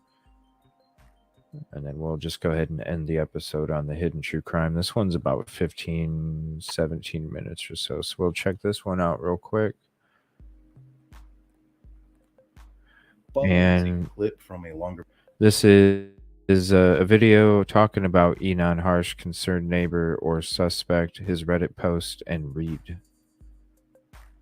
Podcast that we did live a few days ago. Link will be in the description below. This will probably get demonetized, so please hit that like and subscribe button. Get the algorithm kicking for us and help us get this content out to more people. With that being said, this is a clip in referencing a Reddit post by neighbor Enon Harsh, a guy that we are a little bit curious about as far as what he's saying. Please leave us your thoughts and theories in the comment section below. And as always, stay safe. All right, so this is what dang man, this is a novel. All right, we'll read through it and talk about it. Like, And he admitted during the interview that he did create this. So we'll go paragraph by paragraph. It goes, "Hello, my name is Inan Harsh, or Chef Dizzy. Sorry about that. It's been a wild few days, and it seems there's a lot of news, misinformation, conspiracies, and a lot going on about my existence right now. I'm sure many of you are curious about who I am and how I got here. I haven't had a very average life, and I'm sure a lot of people, my beliefs, my styles, and actions that have many will judge and consider immoral. But the truth is, I have a dream, a story, and a perspective I'd like to share for whoever it may touch and help. I believe in 5 things: peace, harmony, freedom, love, and happiness. I truly believe this is something human existence can reach. But unfortunately, greed and corruption has pulled us far away from that dream. And the consequences of such is impacting individuals across the globe daily." So first and foremost, Blue, that first paragraph, that's interesting. What do you think about that first paragraph on its own? I'm gonna play that again. Not read it. Play it again. Read it again. Whatever. Let's play it again. Because I can't read it. Read through it and talk about it. And he admitted during the interview that he did create this. So we'll go paragraph by paragraph. It goes, "Hello, my name is Inan Harsh, or Chef Dizzy. Sorry about that. It's been a wild few days, and it seems there's a lot of news, misinformation, conspiracies, and a lot going on about my existence right now. I'm sure many of you are curious about who I am and how I got here. I haven't had a very average life, and I'm sure a lot of my people, my beliefs, my styles, and actions that have many will judge and consider immoral. But the truth is, I have a dream, a story, and a perspective I'd like to share for whoever it may touch and help. I believe in 5 things: peace, harmony, freedom, love, and happiness. I truly believe this is something human existence can reach. But unfortunately, greed and corruption has pulled us far away from that dream. And the consequences of such is impacting individuals across the globe daily." So first and foremost, Blue, that first paragraph, that's interesting. What do you think about that first paragraph on its own? Yeah, man, it's like it's a little weird to me. Yeah, I mean, it's like he's writing a novel. You know what I'm saying? Yeah. So let's go for it. It says, "But first, I would like to send out love and empathy to the family of the victims. Unheard of this town and absolute horrendous. I can't say I've ever lost a family member, but in many parts of my life, I've had to grow or survive in harsh environments, and I have lost several close friends, and some I consider family.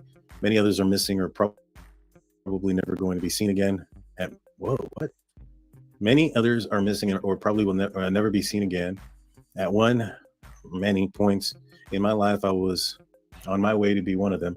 Meditating on the murders and the suffering brings me to tears sometimes daily. One day, returning from work, I brought my neighbors some wine when they were having a small fire party outside, just to meet them. Although it was a short visit, I remember how beautiful, friendly, kind, and joyful they were. So happy, it instantly brightened up my day. I remember going inside and having an inspiring, long, and sick flow before stretching and drilling. Kaylee, we're the neighbors you wanted on Greek Road. Partying is expected. To imagine someone wanting to hurt them is beyond disbelief and so sick." Okay. And so I'll read one more paragraph and then we'll talk about what we're reading here. "Several days ago, when I thought I was over the sadness of losing those who only brought positive thoughts to me, when I went to check the mail, I saw the posting of their faces and started crying. I was listening to Fallen Soldiers by Kohberger, Wu-Tang Represent, and starting thing not only on the recent murders, but all the friends I lost, and continue crying for hours. Yeah, we're gonna listen to that hidden true crime tears coming up here in a still few. pouring from my face. We'll really trying to hear stay what he calm sounds like. for my work duties. Okay, I could barely talk, and our grill cook could tell something was up, but I didn't know how to verbalize the feelings of losing a friend almost every other year. A feeling oh, what? A feeling where you can't focus on anything but the suffering and losing of a loved one. The Right. energy burning in you like a fire causing cuts. I'm mainly a prep cook, to be lighting speed but sloppy. Didn't they describe the scene sloppy? That's what I was about to say. Yeah. He's a chef. He knows his way around with a knife. But just those words he's using. Whoa. It gets worse. I remember almost cutting myself using the anger, sadness, and emotions to propel my movements. What? Remembering what's that? Nothing. I'm listening. remembering the kindness of those now gone in this case had no such a bright, happy, and free future. Kaylee, Xana, and her boyfriend. Those are the only three I remember, but I know they are all amazing. We're real as human beings. To lose them in such an incredious loose. I hope the family members find comfort in grief and heal fully with time. Positive prayers and thoughts, and encourage them to try and spend their time on whatever activity brings them joy or comfort. And from my hippie roots, to try and spend time with nature as it heals all wounds. So that's some weird stuff. Yeah, that's pretty crazy. And nowhere in that part where I would hear, like, I still worry about the safety of my neighbors and my friends because there's a killer out there. It's more about how he has trouble processing his own feelings, man. Yeah, but I mean, he says some weird stuff, and then he talks about him being emotionally distraught at work. Thank you, Pam. He could be completely innocent, right? Yeah. But I mean, that's one of the things that police and the stuff we're telling people to look for is like, is there somebody acting differently? Mm-hmm. You know what I mean? And if you go back to his Facebook and stuff, and he was like, you look at his posts there, and he's like, wow, I'm famous now, and this and that. None of that sounds like sad or sour or any of these things. Yeah. You know what I'm saying? Strange. And yeah, like, what was that part where he said that every year he loses someone? Yeah, that was weird. Let me go back up. Can you read that again? Let me see if I can find it. All right. So he goes up here. If anybody has the link to this actual Reddit post, can you send it to me? I'd like to actually read it myself. I can't read it on this video. I would actually like to read it myself. This shit is crazy. This shit sounds crazy. Because I can't say I have ever lost a family member, but in many parts of my life, I had to grow or survive in harsh environments. And I have lost several close friends of mine, and some I consider family. Many others are missing or probably never to be seen again. At one or many points in my life, I was on my way to be one of them. Meditating on the murders and the suffering brings me to tears sometimes daily. One day returning from work, I brought my neighbors some wine, and that's when he goes into that story. Is that the part you wanted me to read? Yeah, but all right. He said that he didn't know them as well, right? That he did interact with them a couple of times, but it almost seems like he's trying to say that they were much more than just neighbors. You know what I mean? Right. And it's it feels like he's trying to get sympathy points at this point. I believe so, Pam. Yeah. I don't know. I mean, that's kind of what I like about that is that everybody's got a damn fence around their house. You don't have to come to your party. Right. But he also did say that he was in the house at one point, and now he's saying he's not. Right. And it's just a little bit it's a little bit off every time he says the story. Yeah, it's weird, man. I'll continue. It goes, well, I don't normally support the police. I understand them and do think there are some really well-intended and good ones in the force, as I've met a few. And in this case, I do support the homicide department and hope the predator is found and justice is served. While I believe in freedom, there is a line you do not cross. And once you cross that line, it is time to move on to the next physical existence. I hope the family members and close relatives can find peace no matter what the outcome becomes. Okay. I have faced many near-death experiences. I've lived reckless life, especially in my youth.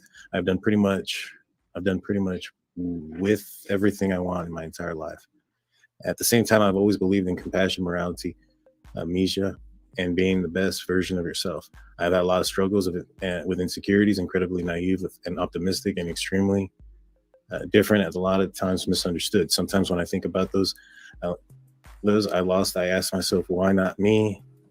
But I know that's stupid, and while I'm not really religious, I do believe in a purpose and destiny. Being here free and alive today, despite my odds, I truly believe I have something to offer the world, and I'm looking at happening globally. It brings me to tears to see how much suffering sentient beings are chronically experiencing. I have a story to share, and I think it's one that can touch people in meaningful ways and raise awareness on a lot of the problems in the world that many people do not see. Hopefully, this will reach out to those who can use, or those just curious, and a positive, meaningful change in the world. So yeah, this is definitely, in my opinion, kind of turning into I want my 15 minutes of fame. Interesting. Yeah, I mean, that's why his story in a way, changed. he's a little sincere, you know. He talks about his struggles, but Is that why you think his story changed, Kid Kitty and everybody, because he was just looking for attention? Well, I think he definitely wanted attention, but his stories always change. Like he's trying to distance himself in this story. Huh.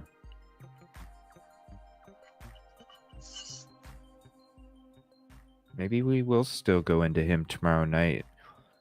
Go through all of his, I mean, not all of them, because I know that's got to be way too much time. But a couple more beyond this hidden true crime. I've never checked them out. Maybe we'll still check out Enon's interviews tomorrow night, too. I definitely would like to find this Reddit post. I'd like to read through it myself. It's hard not being able to read it. I wonder if I could find it on Google or something, like the actual just photos of it or something. That'd probably be the best. Yeah, definitely interesting. That's for sure. It makes me wonder now. at one point, it's saying that he was suicidal, right? That's what it sounds to me. Yeah, yeah. But I mean, like, those first couple of paragraphs are nothing compared to this paragraph you just read. It seems like he toned it a lot down for this one. Yeah. Or maybe something. Hey, CJ. Let's see. Right? Yeah. Before we go further, I'd like. Yeah. What's up? I looked up Enon Harsh Reddit post. Okay. And it's all there. Oh, nice. Cool. I tried to share it, but I couldn't. No, that's fine. I can get it. It says, okay. Yeah, we'll go over it tomorrow night. Because I think I'm gonna, after we watch, this is only a few more minutes, and then after we watch the Hidden True Crime interview with him, I might go through that timeline. I don't know. I'll probably just end the show and just chill out on Xbox and Twitch and do a little gaming or something before I just relax on Twitch and Xbox or something. So, but yeah, we'll get into the Reddit post tomorrow. Definitely want to read that. See if we can find Papa Roger. I'm wondering if that was deleted and taken down, because I can't find any of it. And go into whatever updates for tomorrow. We'll get all that done. All right, so let me see here. We'll finish this up. We'll go to that. Depending on how much time's left, I still might play a Law and Crime Network video. We'll see. To share a meditation I personally have found very powerful in my healing process. I couldn't find the book it's from, but Tibetan Heart Yoga. It's a book my mother gave me that I took for granted and that split my gaze. For almost a decade growing up, homeschooled up in high school, had a very different youth than most in this country. I was very close to my mother, but grew distant over the years.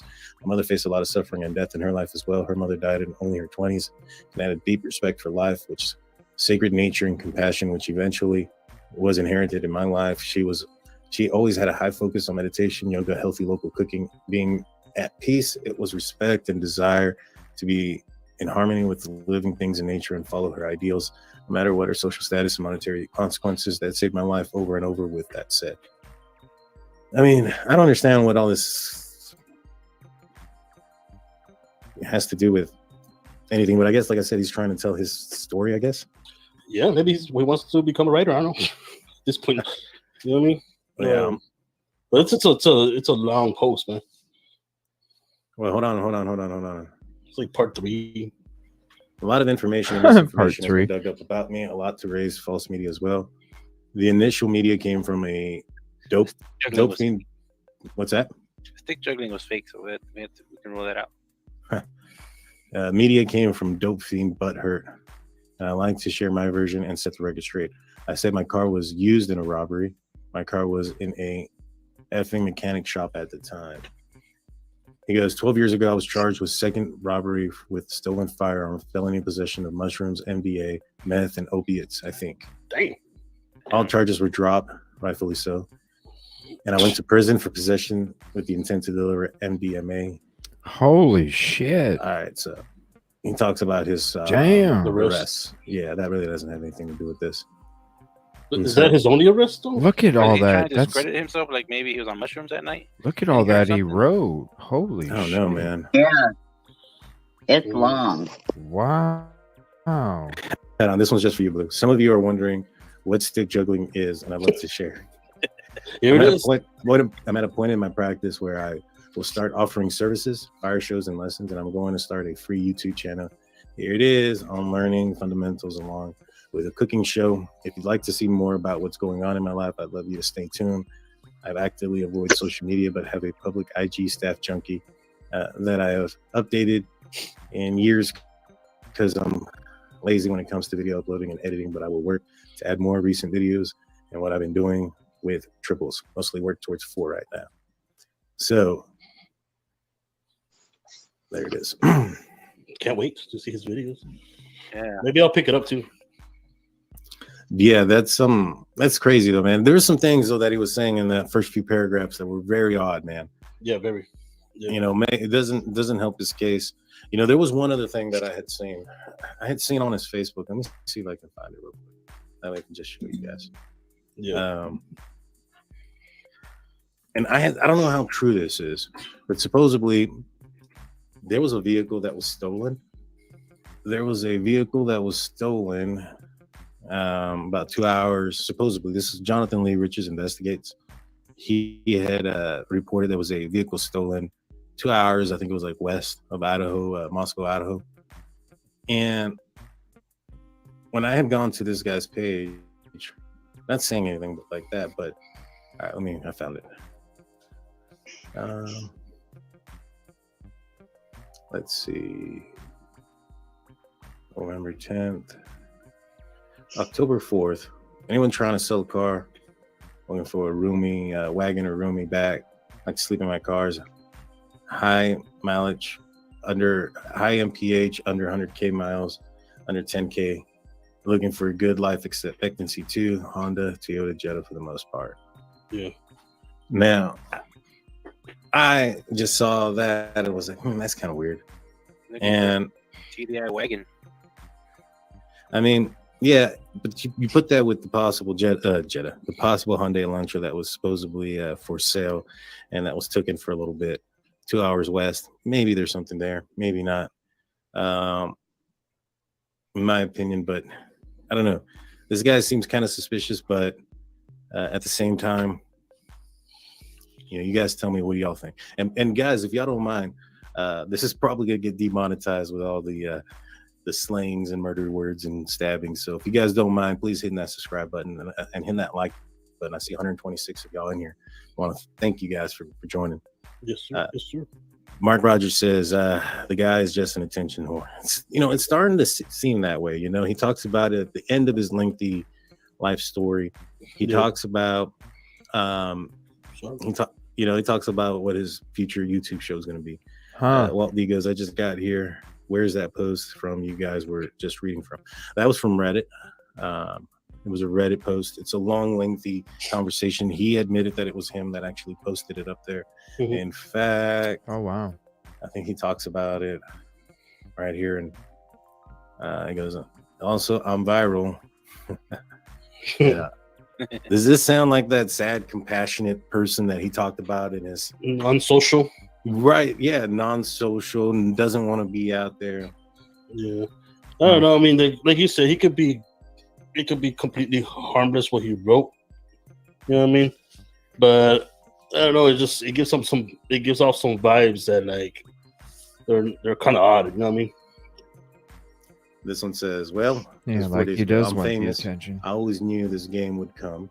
Dope ass staff and cooking videos coming with some merch and Ooh. maybe a GoFundMe. Well, I think that's what it is. I think he's just trying to get some notoriety for it. You know what I mean? Mhm. Just pick up some followers for his upcoming YouTube cooking and juggling videos. Could be. I wonder if he'd be juggling like carrots and celery and stuff. What? Yeah, he's a cook, man. I don't know, man. He's juggling nine. Yeah, it makes me wonder now. So now we're gonna actually watch. Here, let me actually get the link again so I can put the right link up on the screen. Hidden True Crime. And thank you for this, SRB. Let me see here. Yeah, and I won't be on long tonight on Twitch, but I am gonna kind of.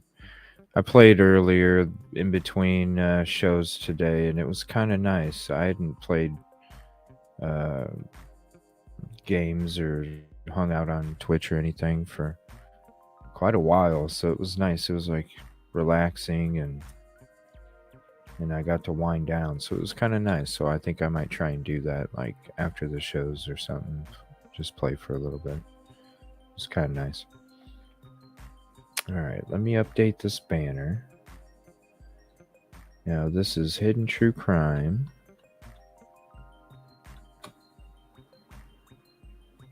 And this is a Enon Harsh interview. This was from... There it is. Now I can save it. That's weird. From 5 months ago. December 13th, 2022.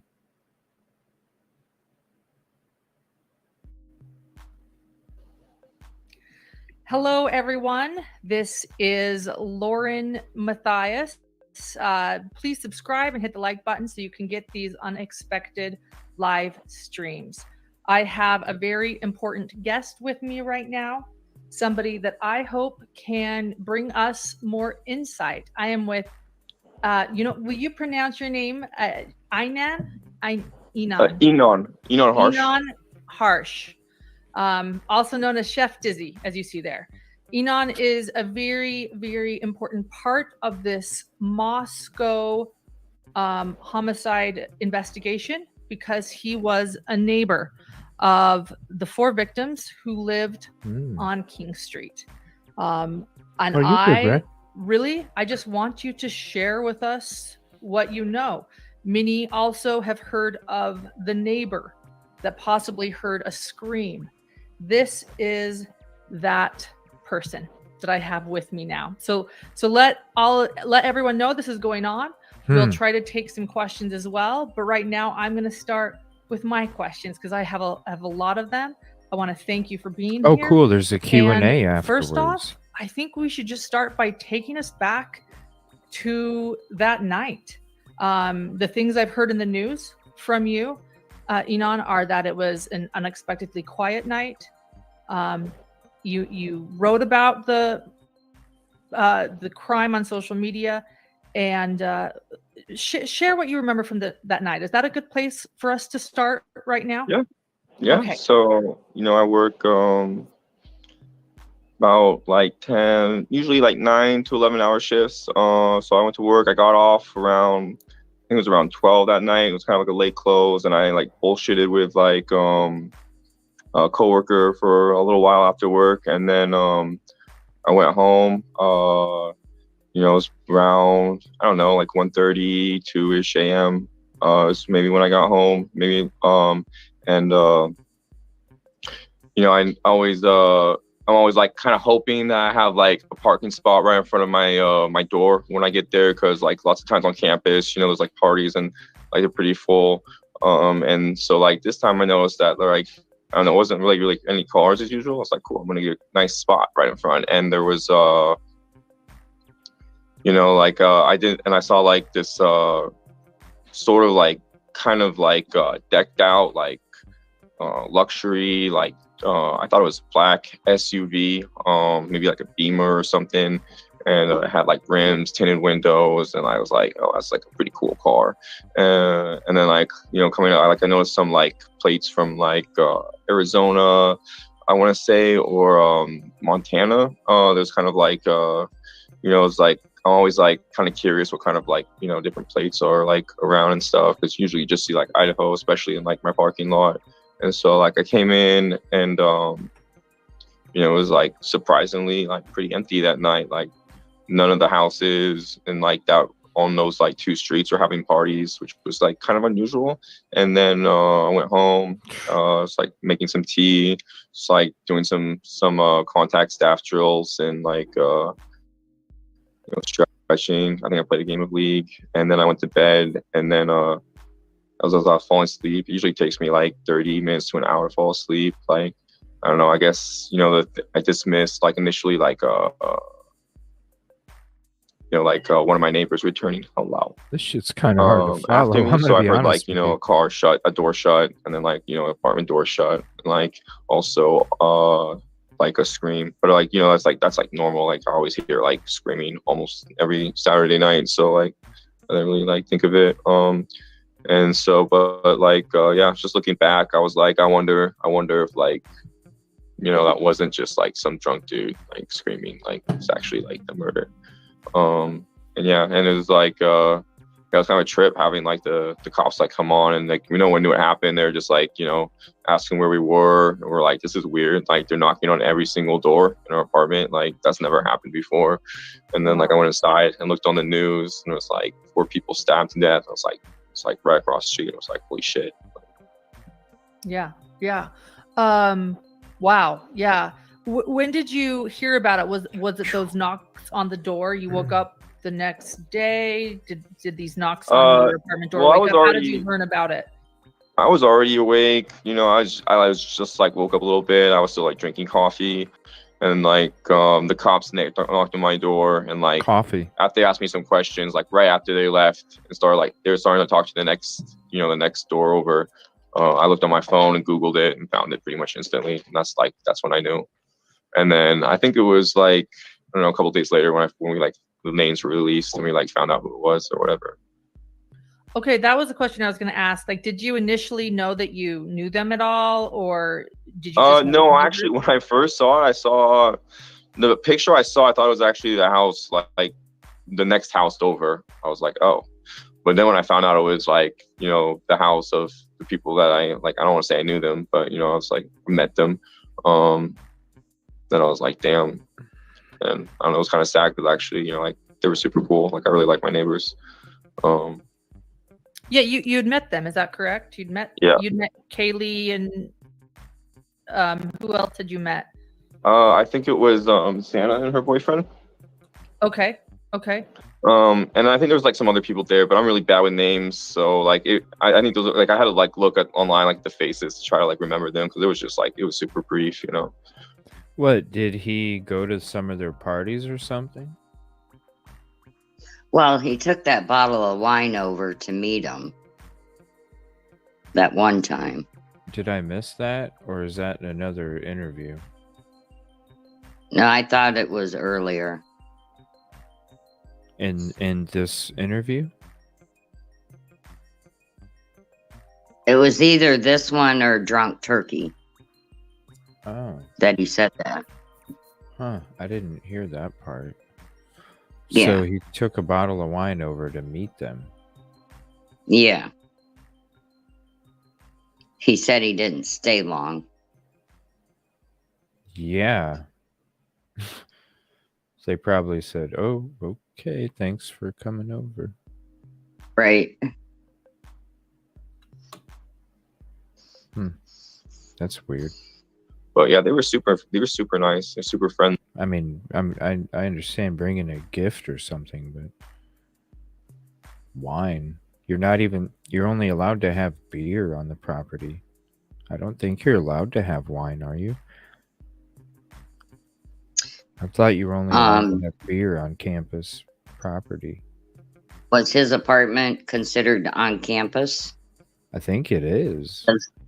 It was next to the girls, next to the 1122. Yeah, I think that whole area is considered campus. No, I don't know. Let me know, I don't know. everybody. Only like Yeah. I don't know. Yeah. They're like the best neighbors you could want. I have a question here that you mentioned hearing a lot of sounds typically from the neighbors. Is this because it's highly populated, poorly insulated? Tell us a little bit about the neighborhood, because a lot of us, all we see is only on the news. We're trying to grasp. Oh, okay. Thank you, Tracy. Like. That's weird. I guess you was.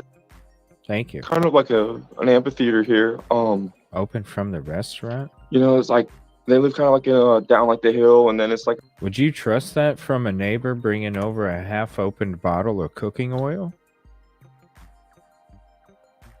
That's weird. From the restaurant? I wouldn't. Was that just an excuse to bring something over to meet them? Oh shit! What kind of makes you wonder. Yeah, what can I bring real quick to introduce myself so I don't look like an idiot just walking up there saying, "Hey, what can I bring with me?" kind of shit. Half-open bottle from the restaurant. Well, that's the first time I've heard that. What the hell? That's odd shit. I wouldn't take it. I'd be like, no thanks. Who knows what somebody might have put in that shit, especially if it's the first time meeting them. It's one thing if you know the fucking neighbor, like that's one. Hey neighbor, do you have some cooking oil? Yeah, sure. Here's a half open. Okay, fine. But to fucking meet a neighbor, I don't know. That's odd as fuck. Big open space. Everything's made of wood for the most part. What the fuck? And like they would have little like gatherings outside on their Thank you, in the Tracy. back door, and so what the fuck? I mean, and then they're like drinking a little bit and squeak row, so it's like you can usually hear like parties and like just like social drinking chatter, like around the block or whatever. Like, Right. Usually on weekends. Right. It's kind of like similar vibe of like what you'd think of like a small downtown city, but yeah. Yeah, that makes sense.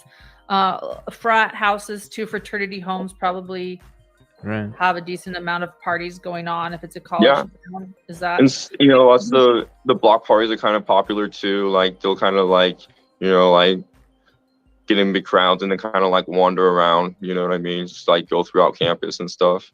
Not so much lately, but like you go from like sometimes they only stay at a house for like an hour or two, and then they like kind of like wander around and stuff. That I makes guess it's in the winter a little bit less, but yeah. Okay. And are you? Go ahead. Oh, sorry, let me find the question. They were at like I want to say 1-ish p.m. 1:30. Okay. So From shortly after the police were called, then, in other words. Yeah, they came almost instantly. Okay. It was a big deal. We have another question here. Are you a student? How long have you lived there? I'm not a student. I've been cooking for like 6 years now, 5 years. Okay. I've lived here off and on for 20. What was the last question? I missed it. Let's see. It was, are you familiar with the activities at the house? I assume they mean the crime scene. Like, you were at their house when you met them, right? I'm referring to a Reddit. I read them. They were actually outside. I never went inside. Okay. But no, I didn't like. I was in my apartment all night. So. Okay, the night of the murders or the crime, you were in your apartment all night. I never really hung out with them. So like, to me they were just like some normal sorority girls that. Yeah, they probably threw the fucking bottle of cooking oil in the garbage, man. That's creepy as shit. So he probably just wanted an excuse to go meet the girls. Right. Drink every once in a while on the weekends, so. Okay, and yeah, and when I was asking you about meeting them, I want everybody else to know, and I know, but You also decided to share an AMA on Reddit recently, which is when I reached out to you, and you did kind of mention meeting them, or at least Kaylee and me. Oh, But okay. you think you might have met Xana and her boyfriend. That would Is that the Reddit post that we were just listening to from the Drunk Turkey show then? Must be. Must be. You see how she looked at the camera when she's talking about it? Look. Yeah. She looks like, I don't know. to share an Watch her AMA on eyes. Reddit recently, which is when I reached out to you, and you did kind of mention meeting them, or at least She- Kaylee and me. But Yeah, you now she's think you might starting have to met go, Xana and her "Did- boyfriend. did That was you really? Ethan. Did you Bringing them really a bottle know of that? wine, perhaps? Was that what happened? Or share us? Can you take us to? Yeah, meeting? because I think the person I think I remember most is Kaylee, and like when I introduced myself, I think she was like the first one I shook hands with. Yeah, I just had like this. It was a pretty nice bottle of wine. I don't remember what kind it was, but it was pretty expensive, and I was cooking with it, and I was gonna finish it, and I was like taking my trash out. So I don't remember where I was outside, and then they were just like like chit chatting, drinking a little bit, playing some cool music, and so I went down, and they were like drinking some beer, and I was just like asked her if she wanted this bottle of wine. I wasn't gonna finish it, and they were like, yeah, fuck yeah. Yeah, and fuck then yeah. I was like, yeah, and then we just introduced them, like the neighbor like lived upstairs, and yeah, that was pretty much it. Yeah, they were super nice and smiley, and that's pretty much all I remember.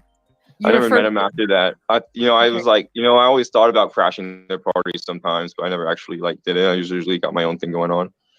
Yeah. But- Yeah, you referred to them in the Reddit AMA as beautiful, joyful. I can't remember the other two adjectives, but Yeah. Never Yeah. met Yeah, him. they seem after hella that. cool. And some of my coworkers actually went to high school with them in Coeur d'Alene, so it's a trip for us. So, and they said they're super cool too. So it's crazy that it's like when you think about these people getting stabbed, it's kind of like horrifying because it makes you think that it can happen to anyone. Like not just like people who are doing some shit. You know what I mean? Like just like normal people every day. And I think that's the really like spooky, scary Right, part Tracy? right now to some people. Like when he said, yeah, fuck yeah, I'm like, did they really say that? They were probably like, yeah, dude, okay. Get out of here, creepy guy. And then they fucking go toss it in the Right. garbage. What the hell? But he Hey, had- I'm he about had to make like he had to make a point of saying how it was very expensive. well, it's like, like who in the fuck says, fuck yeah to a half-open bottle of cooking oil? Like who in the fuck says, fuck yeah, I'll take it? No, but I mean, I'm sure somebody, but come on.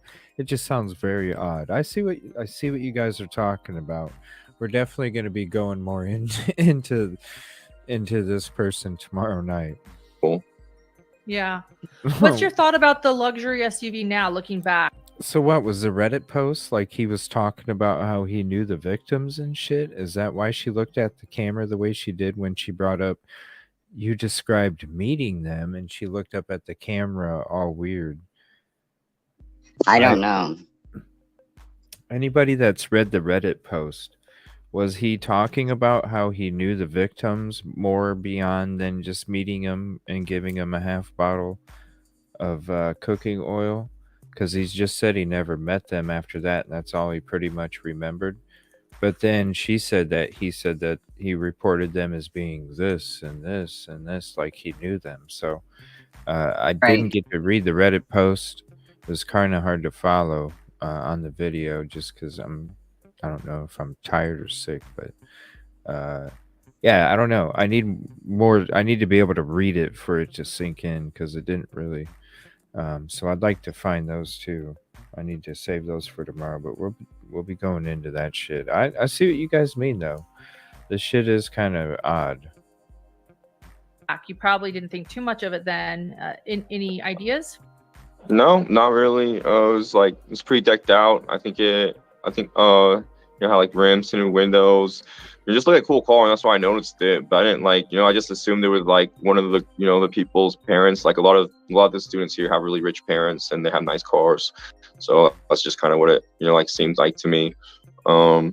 And I don't know, I saw like, I think it was a kind of like a deserty. It might have been, it was either like Arizona, it might even been Colorado, but I think, or like Montana. And like I saw one of those cars like parked up on the hill of our lot a lot. I'm wondering if it was a white Elantra. I'm thinking back and I can't remember. Like I don't want to say it was or not, but that was the only other car I noticed that didn't seem like someone that lives there. I don't know. I'm not that observant, but I'm pretty, I'd say I'm more observant than like most people, I guess. Yeah. Liz is asking, did you know that your coworkers knew them before or after the murder? No. The next day I went to work, I had one of the dudes talk down and talk to me, and just like ask me how I was doing and talk, and always telling me how like knew some of the people or something, and like it's like, well, that's crazy. But I mean, that's like Coeur d'Alene's pretty local, you know what I mean? So like, it's not that far off. Right, and that's where you work then, is Coeur d'Alene. Is that? No, I work in Moscow. No, I work in Poland. You went to high school with them in Coeur d'Alene, and you work in Moscow. That makes sense. No, I didn't go to high school with them. One of my coworkers did. Okay. I went to school in Poland. Okay, all right. Sleuth Mom, it's good to see you. I want to let people know that for those missing, Sleuth Mom does a wonderful job covering important cases. Thanks for being here with us, Sleuth Mom. There's some audio. I wanted to ask you this because you've come forward and said you may or may not have heard a scream. You're thinking about it now, wondering if it was a party sound you heard, or if it was an actual, scream you heard. There has been so much speculation. You know going what? On. Was he the one that released that audio of somebody? It sounded like they were holding their phone up by a window, and you could hear like a thump or something like that. Does anybody remember what I'm talking about? It was like a long time ago.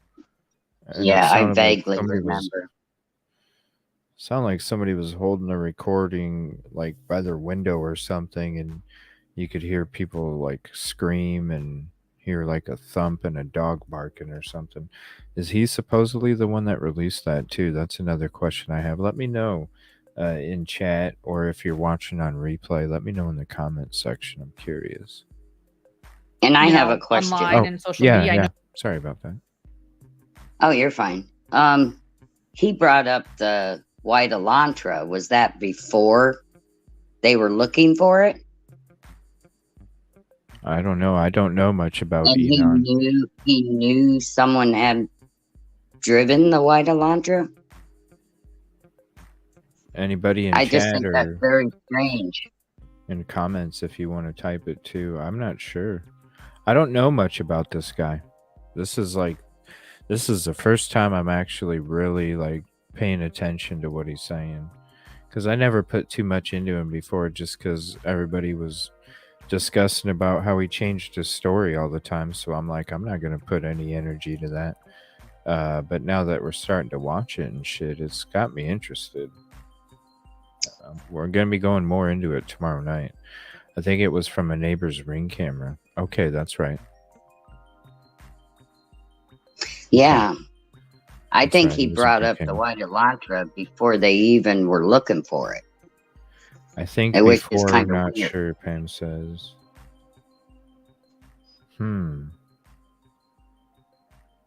Interesting. Which is kind of weird. Yeah.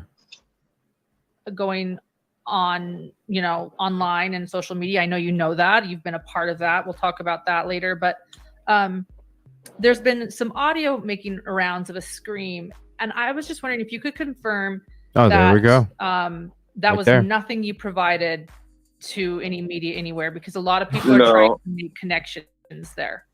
I didn't. Ain't it crazy? I asked like the damn questions right before they start talking about this shit. I just need I just need to keep hitting play and not pause. I just need to stop talking, I guess. I don't know. Oh my You're god. funny. My questions. I didn't hear about it till basically people were telling me and things like this, and I was like, oh, LOL. Yeah, no, complete hoax. Yeah, Okay. I have nothing to do with it. Yeah. How many views has it got?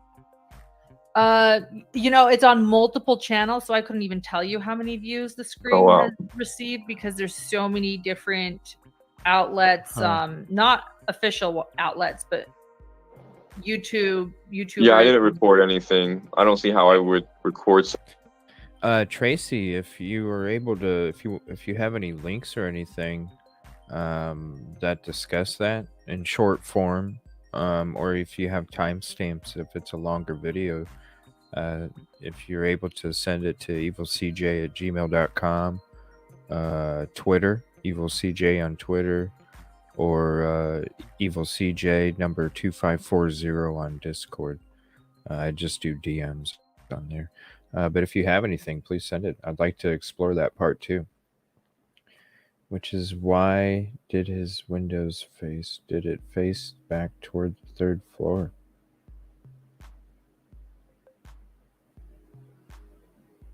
Yeah, I'm watching chat because I'm learning from you guys on this topic of Idaho 4 for sure.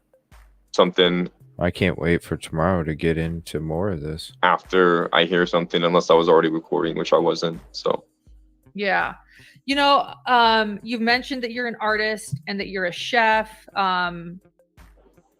Do you ever stay up late doing your craft, working on things? Do you ever hear what's going on around the neighborhood ever? Yeah. I mean, I don't know. No, I guess not. I mean, I usually listen to something. So, I mean, I'm usually like zoned in on whatever I'm doing. But I guess, it's kind of like on like the parties night, like the like, I don't know, the parties are kind of just like noise to me, So like I hear that and like every once in a while, like I'll hear, like somebody return home really late in the night. But I mean, it's like semi-normal, like 3, 4 a.m. Like that's not that late. People go over to people's houses and they hang out for a long time and then they come home on the weekends. Like that's just like college life, I feel like. And like sometimes I'll just like listen to some music in my bedroom to like kind of like tune out like anybody who's like super, super late or loud. And then sometimes like you'll hear just like people walking down, like, I don't know, sometimes yelling, but not like, it doesn't happen like, I don't know, it's not super, super loud, but it's like, it's campus, it's noisy, but I mean, it's like, you can hear what's going on, I guess, sort of like was close vicinity, but yeah, it's usually just noise. Like there's nothing like you want to listen to. I guess it's kind of weird. I guess like, you can kind of like, our walls are really thin, so like certain places you can hear like certain areas outside or inside, whatever, but I don't know. The place I think you can hear in that neighbor's house, I guess, is like in the house is like the yard. I feel like the yard is the place where you can hear the most things. Like, so if you're going to hear something that happened at that house, it'd probably be the yard. Like, I feel like the sounds inside, I'm guessing, wouldn't carry as much. Just because like again, I think that yard is sort of like almost an amphitheater set up a little bit. It's like, it's got the hill and it's like down a little bit. And then above it is like the parking lot and another hill. So it's like, I don't know, it's kind of like a meteor like hole in a sense. And so like, I think probably like, like in the middle, the sound probably resonates around. That makes sense. And you can call me Patches is also saying college towns are just noise sometimes. It's hard to tell what's what. A request for clarification. Back to the SUV one more time that you saw. Can you clarify? I don't think There's so. some confusion in chat. Okay, so you're saying you don't. I don't know though. I don't. don't. She drove a Ford. I don't know. Ford's not that luxury to me. I don't think I would have noticed that. I mean, it's a nice car, but I don't think it didn't stand out to me. I don't know. It just stood out to me because like I drive kind of a sketchy car, and it's kind of decked out, and it's like, I don't know. I noticed like I've always been into like, cars with like rims and tinted windows and stuff like that. And this was like one of those cars I'd be like, man, probably if I was younger and rich, I probably would have bought it. So I think that's why it stood out to me. But like, yeah, it just, it kind of seemed like, either a baller or like somebody's rich parents. It's kind of how I saw it. Yeah, that makes sense. What's the speculation? Do you talk to neighbors? What are people saying about this? No, I'm a hermit. I'm super hermit. Okay. I don't really talk to anyone. I talk to a few of my really old friends. I talk to I hang out with my coworkers sometimes. and most of the time I'm super busy in my crafts. Like, I don't know. I have like, I don't know. There's like a girl I hang out with, and that's about it. Okay.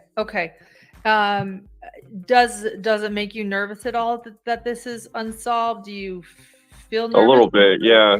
A little bit. I mean, it's pretty brutal and like, I don't know, thought out killing, I guess. Like, it's like kind of scary, and it also kind of scary that it just happened to some ordinary people. So I think everyone's a little bit spooked now. You know what I mean? Like, I guess in the city, this shit's like semi-normal or whatever, but like not here. Like, I don't know. So I think, I don't know. It's kind of scary that this would happen ever. Like, especially in this town. So. Yeah. And it's like, it's like you think about it, it's like, what kind of protection can you get these cases? Like, you can lock your windows, you can like, put strips and stuff, you can get a gun, but like this dude like went in the house and killed them before they could really react. They grab a gun or whatever and left, and not anybody knowing. Like, that's scary. You know what I mean? So like thinking about people doing that out, especially like on your block, is pretty spooky. Yeah. Well, yeah, when it's right across the Absolutely. street. It is. It's and thank you. Hello from England. We are so sorry to hear such a horrific crime, they said. Thank you so much. Have you talked to law enforcement since that first day they came over and asked you if you'd heard anything? Yeah, I did once. Once? Did they come over to the neighborhood again to talk to everyone, or did you go talk to them? No, I wouldn't. I just talked to them later. Okay.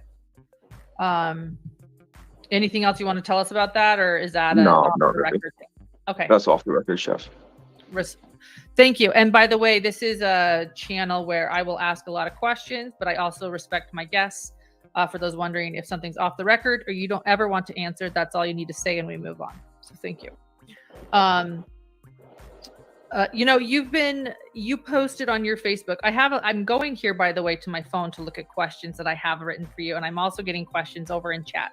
While I look, you have mentioned on your own social media pages and even posted some of the proof that you've been getting harassed yourself and feeling the wrath of true crime sleuth and speculation. Can you tell us a little bit about that or what you've been going through? Yeah, I don't know. I think it's kind of, it's almost hilarious to me that people think I did it, and they're like telling me like, yo, you did it. And it's like, I don't know. It's kind of like the equivalent to like flat earth theory to me when I like read some of these like Reddit conspiracies and shit. I don't know. I've been mostly ignoring it, but sometimes I read it and it gets to me, but I don't know. It's the other time it's just like, it's almost entertaining to me, but it's a little bit scary too. I'm like, what are these people trying to get me? But it's whatever. Yeah. Cheshire Cat is saying, are there cameras in the area? Do you think anyone might have been able to catch anything that happened? I doubt very many. No, there's not a lot of thefts or. So what am I looking for here for his reaction?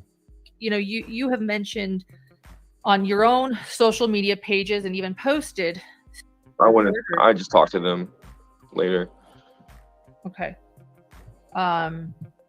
Anything else you want to tell us about that, or is that off the record thing? Okay. That's off the record, Chef. Thank you. And by the way, this is a channel where we're so sorry to hear such a horrific crime, they said. Thank you so What's off the record? much. Have you talked to law enforcement since that first day they came over and asked you if you'd heard anything? Yeah, I did once. Once? Did they come over to the neighborhood again to talk to everyone, or did you go talk to them? No, I wouldn't. I just talked to them later. Okay. Anything else you want to tell us about that, or is that off the record really. thing? Okay. That's off the record, Chef. Thank you. And by the way, this is a channel where I will ask a lot of questions, but I also respect my guests.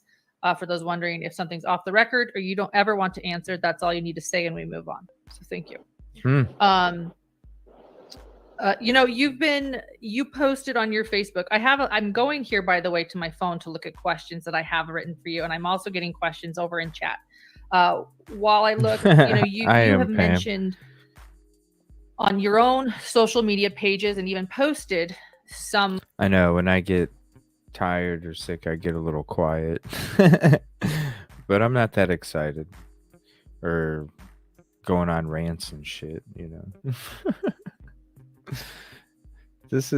he started moving his jaw, like clenching his jaw and stuff, and moving his jaw from side to side and things, and he just kind of just stared straight ahead, kind of looked in. Let me know what else I'm supposed to look at. It's the last question she asks. Okay, cool. We got about 15 more minutes of this. Of the proof that you've been getting harassed yourself and feeling the wrath of true crime sleuth and speculation. Can you tell us a little bit about that or what you've been going through? Yeah, I don't know. I think it's kind of, it's almost hilarious to me that people think I did it, and they're like telling me like, yo, you did it. And it's like, I don't know. It's kind of like the equivalent to like flat earth theory to me when I like read some of these like Reddit conspiracies and shit. I don't know. I've been mostly ignoring it, but sometimes I read it and it gets to me, but I don't know. It's the other time it's just like it's almost entertaining to me, but it's a little bit scary too. I'm like, what are these people trying to get me? But it's whatever. Yeah. Cheshire Cat is saying, are there cameras in the area? Do you think anyone might have been able to catch anything that happened? I doubt very many. No, there's not a lot of thefts or break-ins or murders or really anything that happens here.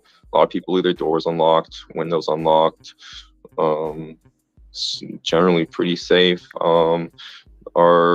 Our apartment complex didn't even really have lights in like the hallway or cameras until like right after. Then they put up like some motion sensors and stuff. But like, there's like, for the most part, this neighborhood's like pretty dark, and I kind of liked it. You know what I mean? It's like at night, like there's no lights and you kind of go to sleep really easily. But yeah, I don't think very many people have cameras because they don't really feel unsafe in this neighborhood or whatever. Most people know people too, so it's like whatever. Yeah, it's not a really sketchy neighborhood, like just a bunch of college kids. Yeah, I know apparently some of them have like doorstep neighbors, and I know like, just in the 21st century, a lot of people have like security cameras, so there's like probably some stuff around. But it's like me, like I bought a cam for my car just, in case, whatever. But it's like, it's been like, like a year and I still haven't put it in my car. So like, oh wow, like that's how safe it's like, I just like never really felt the need to like actually put it up. But now I'm like, I should definitely put that shit up. I wish I had it up now. You know what I mean? Yeah. So. Would people sleep with their doors open in this town? Is that kind of the protocol? I don't know about that far, but I'm not gonna say it's never happened. I accidentally walked into somebody's house because the door was open, and I was trying to go to a friend's house when I was like 17, and I like opened it up, and it was just like some dude on the couch. I was like, oops.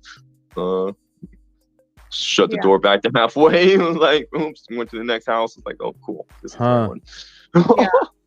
Afflicted Angel, a lot of people are just asking for confirmation, which I actually really value. As a journalist, I was a television reporter for 10 years. It's really good to hear and see things and then to ask for more confirmation always. So they're asking, is this actually you commenting on Reddit doing the AMA? They want to know that. Yes, this is him. Thank you. Thank you for answering that. Interesting thank you, comments, Sleuth Mom, guys. for reminding people that this is very true. I'm trying to read everything in chat. And some moderators are helping a bit, but I am missing some things. You can send and post something in a super chat or leave something in comment, but I don't know if we'll have the same guest again. So I'll do my best though to get to your questions. And thank you again for being here. A lot of thank yous are coming through for you being here and coming forward. Have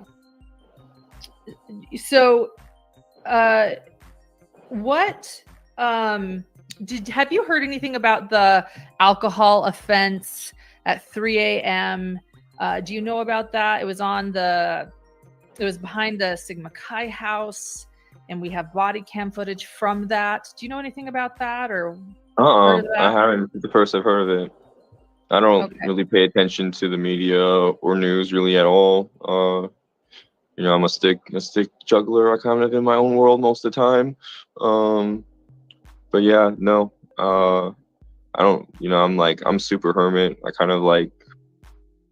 I live like one of the most introverted lives you can imagine. But no, I'm curious though. Tell me about it. Well, it was, and I already have one correction. Thank you to everyone in chat helping me with these little details. It was on Landfield. It was about 3 a.m. There's body cam footage now that has come out from it. It was the morning of the murders. So people are, you know, zeroing in on different things they're seeing in the body cam footage that was released, taken on the Banfield at 3 a.m. And I know that you sometimes hear things, not always. You say you were asleep all night. What time did you go to bed that night, by the way? I don't know. I'm probably around like 2:30 to 4 a.m. I don't really look at the time after I get home, so it's all just like an estimate. But you know, that's probably the range based off of the activities that I was doing. Yeah. One more confirmation having to do with SUVs, but now this is about Kaylee's or some. Can you confirm if there was a black Explorer that was parked there daily? It was parked behind a red Jeep inside the crime scene tape. Everybody was sort of. I don't think it was that one. No, I'm gonna review the footage again, but I don't think it was that one. Okay. Did you see a black Explorer that was parked there daily with crime scene tape around? Or did you notice the vehicle? Yeah, I the crime scene think tape? so. I think I noticed a lot of like dark SUVs, and I just kind of assumed they were like FBI or police or something. But this was like this. I'm pretty sure this other car was different, and it had out of state plates. That's one of the things I noticed about it. I think this one didn't have out of state. The Ford Explorer, whatever. I don't think that had out of state plates. I could be wrong, but this one definitely had. It was like I almost want to say it was Utah, honestly, but. It was like barrenish. It was night. It was hard to see, but it was like barren places, like deserty, like Arizona or. Yeah, first you said Montana or Arizona. Now it could be Utah. Or Utah, Colorado, Montana. Colorado. It's like mountainy, maybe. I think it might have been mountainy, but. I mean, everybody knows the Colorado plate. Damn near. It's fucking green and white. I mean, damn near not everybody, obviously, but damn. I'm fucking over here, and I even know what a Colorado plate looks like. Watching everything. That's what I was gonna say, Pam. You know, like when you know, when he brought up the wine, taking the wine out, I'm like, yeah, right, dude. Probably creeping out the fucking window, saw an attractive chick over across or the backyard or whatever. Hurried up, tried to find something that you could find out as an excuse to go introduce yourself. Oh, I got a half bottle of cooking oil. Hey, do you want some fuck yeah. Bullshit. That's just strange. Yeah. So your comment, Pam, I totally agree. That's in my opinion as well. And right, Ray, you guys are writing a lot of great comments tonight. Yeah. Creeping out that... You know, just cracking it or some shit. What the hell? Who offers that? I don't know. It's just fucking odd. I see what you guys mean. We're going into it more tomorrow night. This guy is creepy. Yeah, I definitely understand what you guys are talking about. Yeah, so I only saw 2 cars that had out of state plates. So. Okay. Yeah. Right. Julie is asking, genuinely curious. She's not being confrontational, and I can confirm that because Julie is a very curious person. She's curious. Ceilings. Why would an introvert move to a party town? Go ahead. Sorry. This is the only place I could afford with vaulted ceilings, so I could juggle at home. I need like at least like 10, 11, so you could 12, 13 foot clearance. So, it's hard to find. The apartments like that are hard to find anywhere. So like the ones with vaulted ceilings are usually like luxury places. So you have to pay like a premium for them. So this was cool. I was living in Pullman, so I was like paying a lot, and I had because of my felonies, I couldn't really move anywhere for 7 years. So after 7 years, I instantly moved into the first place available with vaulted ceilings. And this is where I ended up. Gotcha. I will admit, I've been admiring the ceilings in the background. They're beautiful. Those wood ceilings. Yeah, pretty dope place. Yeah. Miss Wales asked, did the dog bark lots, or did you know? And I think they're referring to. I did not know the dog. Okay. No, I never met the dog. I didn't know there was a dog until pretty recently, actually. Damn, Ray. Someone asked me why the dog was spared, and that's the first time I heard about the dog. Okay. And did you hear any dogs barking ever? Were dogs typically barking in the neighborhood or nothing? No, not really. Not usually. It's usually decently quiet at night, I feel like. Sometimes I don't know. I usually don't hear a lot of animals, honestly. I feel like if, my cat will maybe make a dog bark every once in a while, but that's about it. Yeah. Right. Yeah. Again. And then move into an apartment that had vaulted ceilings so you could practice juggling. What the fuck? I wish I had that kind of money to find a place that was perfect for my office for a YouTube show. I mean, what the fuck? And our deal here is you don't, this is like, shit. consider this like Reddit AMA. You can answer any questions here you want, and you don't have to answer any questions you want. But Jamie is asking. Oh my god. He says, where did it go? Someone is asking, this was not it, but somebody was asking if you wanted to go further. They mentioned you had a felony, and you talked a little bit about this on Reddit AMA. Do you want to go into that now, or? I've got 3. Well, I don't have 3 anymore. They're expired, so they're off my record now. As of like 3 years ago, so It's been like 10 years. But yeah, I had 3. I had a possession of marijuana. Had a possession of MDMA with intent to deliver, and I had a delivery of MDMA. Okay, thank you for. Yeah, especially with all that, right, Tracy? And also, when you're Tracy, I'm curious what you think about this, because we were checking out the Dave calls, the anonymous Dave calls. And everybody was thinking that anonymous Dave might be this guy. What do you think, Tracy? Do you think that anonymous Dave that was on Truth and Transparency and Drunk Turkey Show, do you think that is him? Sharing that. Oh, and let's see. We lost you for a bit. Are you back? Yeah. You're back. Can we hear you? Okay, we can hear you. All right. Thank you, Stephanie B, for reminding everyone that's here to please, if you like these types of interviews, hit like and subscribe. It helps us know what we should continue doing as a channel. And Liz is asking, this is a great question, and I want to take this question a little bit further. She is asking, have there been any normal parties at the Sigma Chi house since the incident, or any parties, or has it been really quiet? No, I haven't. I haven't really noticed anything since then. But I honestly haven't been really. I haven't been home as much lately on the weekends, but yeah, it's been pretty quiet, honestly. No, because there's definitely been no parties at that house recently. And I think there was like maybe one, but I can't really remember anything outside of that. It's been pretty tame recently. Okay. Yeah, has it been quieter around town since this event? Yeah, I mean, it's also like you have to think about it too, like the cops are everywhere, right? Crime. Like nobody wants to party. Like the cops are like there's like probably like 20 cops parked in like the parking lot next to our neighborhood. Like this was and December there's like 13th, probably like another 5 like 2022. in the house like all day. There's always one that's there all night. So it's like I don't think anyone's trying to party with, you know what I mean? Like for whatever reason.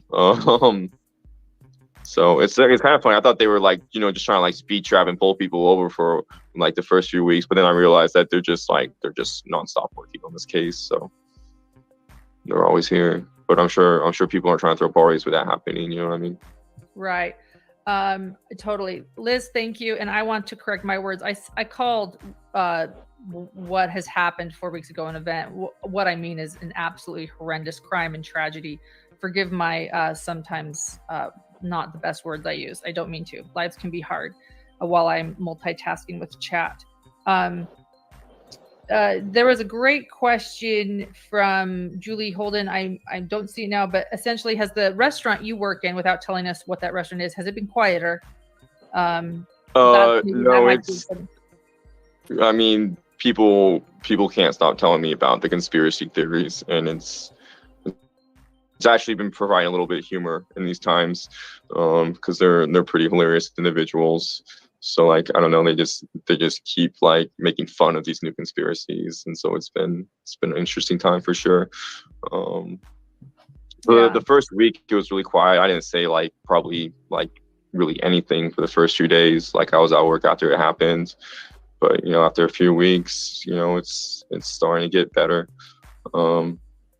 I don't know. I have the other day I was thinking about it and I was pretty quiet, but we've been trying to like, I don't know, it's best to just try not to think about it, right now, but it's hard also because like we're surrounded by it everywhere, but. Right. Well, yeah, it's a small speaking of speculations, you live in the neighborhood, which means there was somebody that, did this. Do you speculate without naming names? We don't want to name any names or anything or identify people on our channel, but do you ever speculate about who could have possibly done this? I mean, for sure, but no one fits the bill. Honestly, when I think about all my neighbors, I'm just like, no way. Like everyone, I think, even like, who might have killed him at the slightest inconvenience, is just completely irrational and ridiculous. Like when I think about any like individual personally, like any personal like neighbor, like anyone in this area, I'm just like, there's no way. Like they're all like pretty normal people. They all got their own shit going on. To think of them doing this is just absurd. But so with that being said, what none of what type of person do you think this might have been?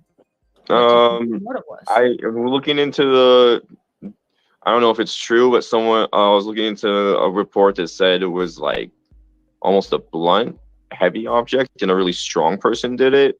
I'm kind of imagining like maybe like a hunter dude, like some like super mentally ill dude who's maybe experienced with hunting, who has like some type of like farm blunt stabbing object, and just like really waited patiently until everything was really quiet. Like maybe he knew about this weekend was being quiet and then went in there and did it. But I don't know, it's like, it's so bizarre. Like nothing thinking about, it's hard to think about it because I think the first thing I try to think about is a motive, and that's like, it just draws me into a bunch of blanks. So yeah, but I mean, there's like, there's surrounding areas that have like have a history of lead poisoning. So like, we lost you for a bit, or at least on my end. If you want to I'm going to try to refresh this and see while we can see if we get him back to ask him more questions. Somebody's asking if he was paid for this interview. Absolutely not. This was something I requested, and he willingly did as volunteer. He is not being paid, and Hidden True Crime has never paid for an interview. Nor have we been paid for an interview. We've done. Let's see. I'm going to try to remove and bring him back. Nothing. Chef Dizzy, if you can hear me, try refreshing. We'll wait for a little bit longer. I am seeing chat. They are going weird. Stick with me here to see if we might have. Yeah. Okay. He dropped off there.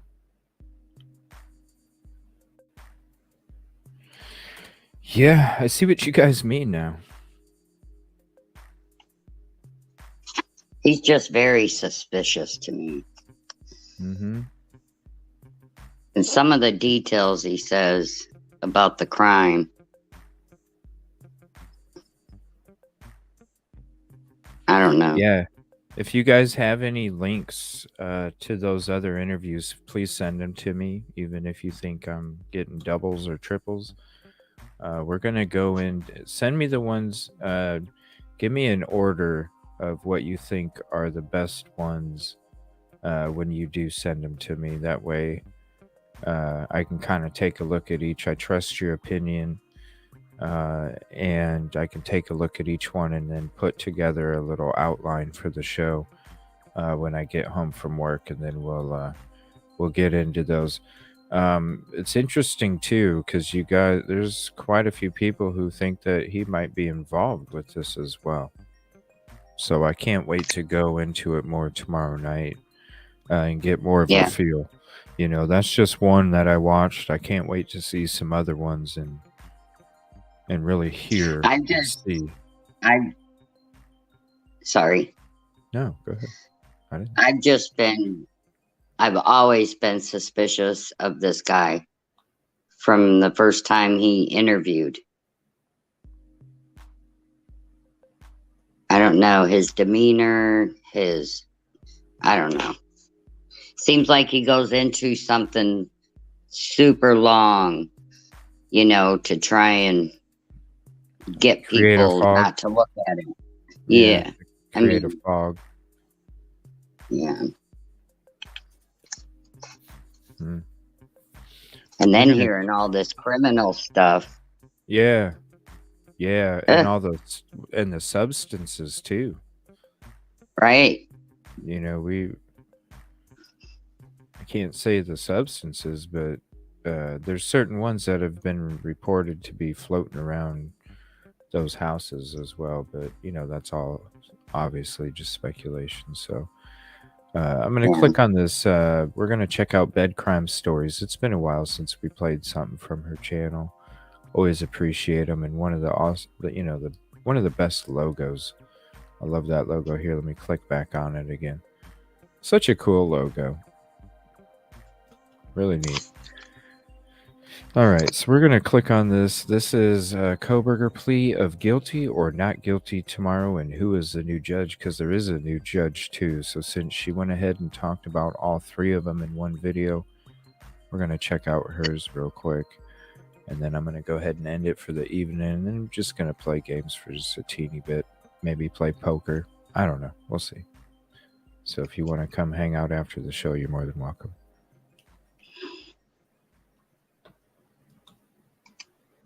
I'm still going to bed early, trust me. Good. I do. I need some rest. Yes, you do. Even if I feel sick.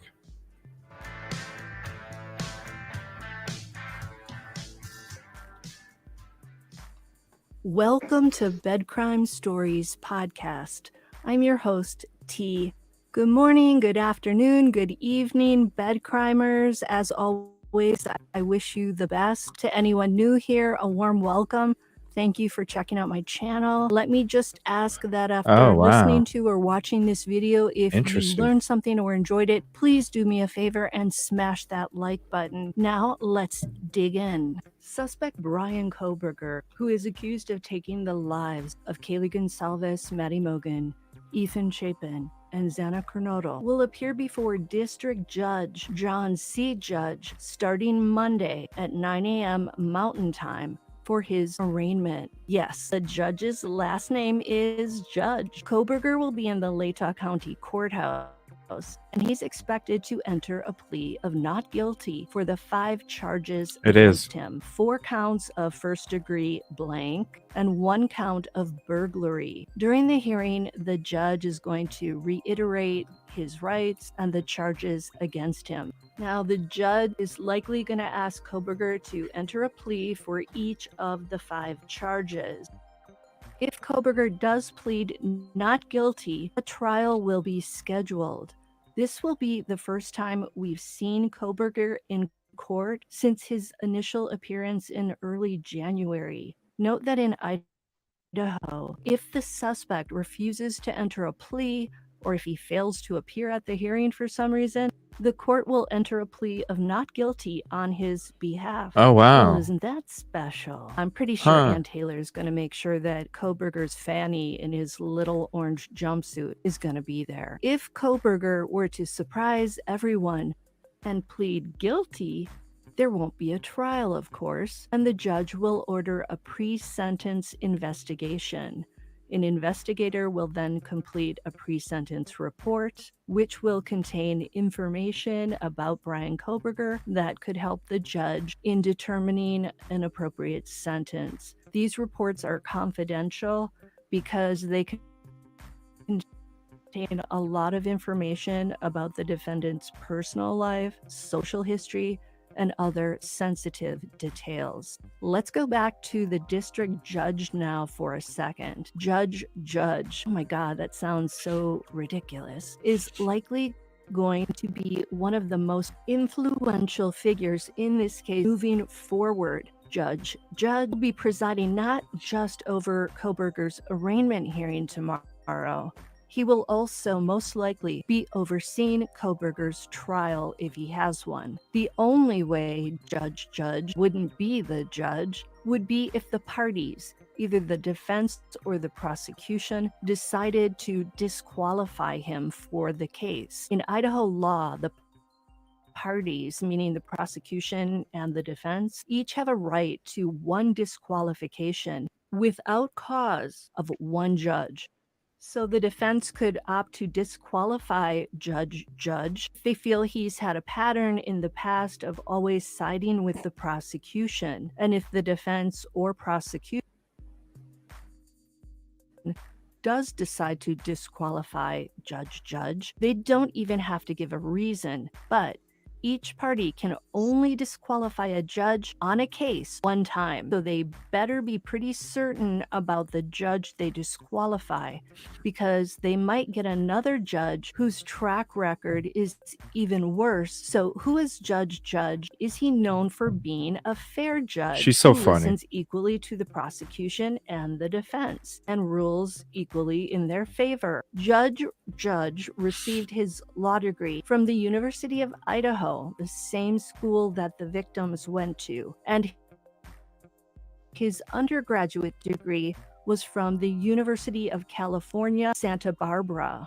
Nice place to go to school, I would imagine. He's been on the district court bench since 2018. According to legal experts, that's not a very long time to be a district judge. Before that, he was a magistrate judge starting in 2008. And before that, Judge was in private practice for 24 years before being appointed a magistrate. Thus, it looks like this guy has a strong background, and he has done some criminal defense work when he was in private practice. This hints to him likely knowing how to navigate through a criminal case like this one, which will be played out under the brutal glare of the media. One of the judge's past cases indicates that he probably is quite well versed in criminal law and quite fair when it comes to the defense. In 2006, Judge had a case in the Idaho Court of Appeals that he won and got a published opinion from. What? This apparently is not very easy to do. In this particular appeal, the judge argued that his client had ostensibly agreed to a warrantless search during a traffic stop, but that under the circumstances, that client's consent did not really have been voluntary. So Judge made that argument on behalf of his client, and he won the case. This shows that Judge went the extra mile. He researched previous case law, he filed motions, he did the litigation, etc. He could have easily just had his client plead guilty because of that client's consent to the search. Instead, the judge went the extra mile for his client, and he saw that the situation had been unfair.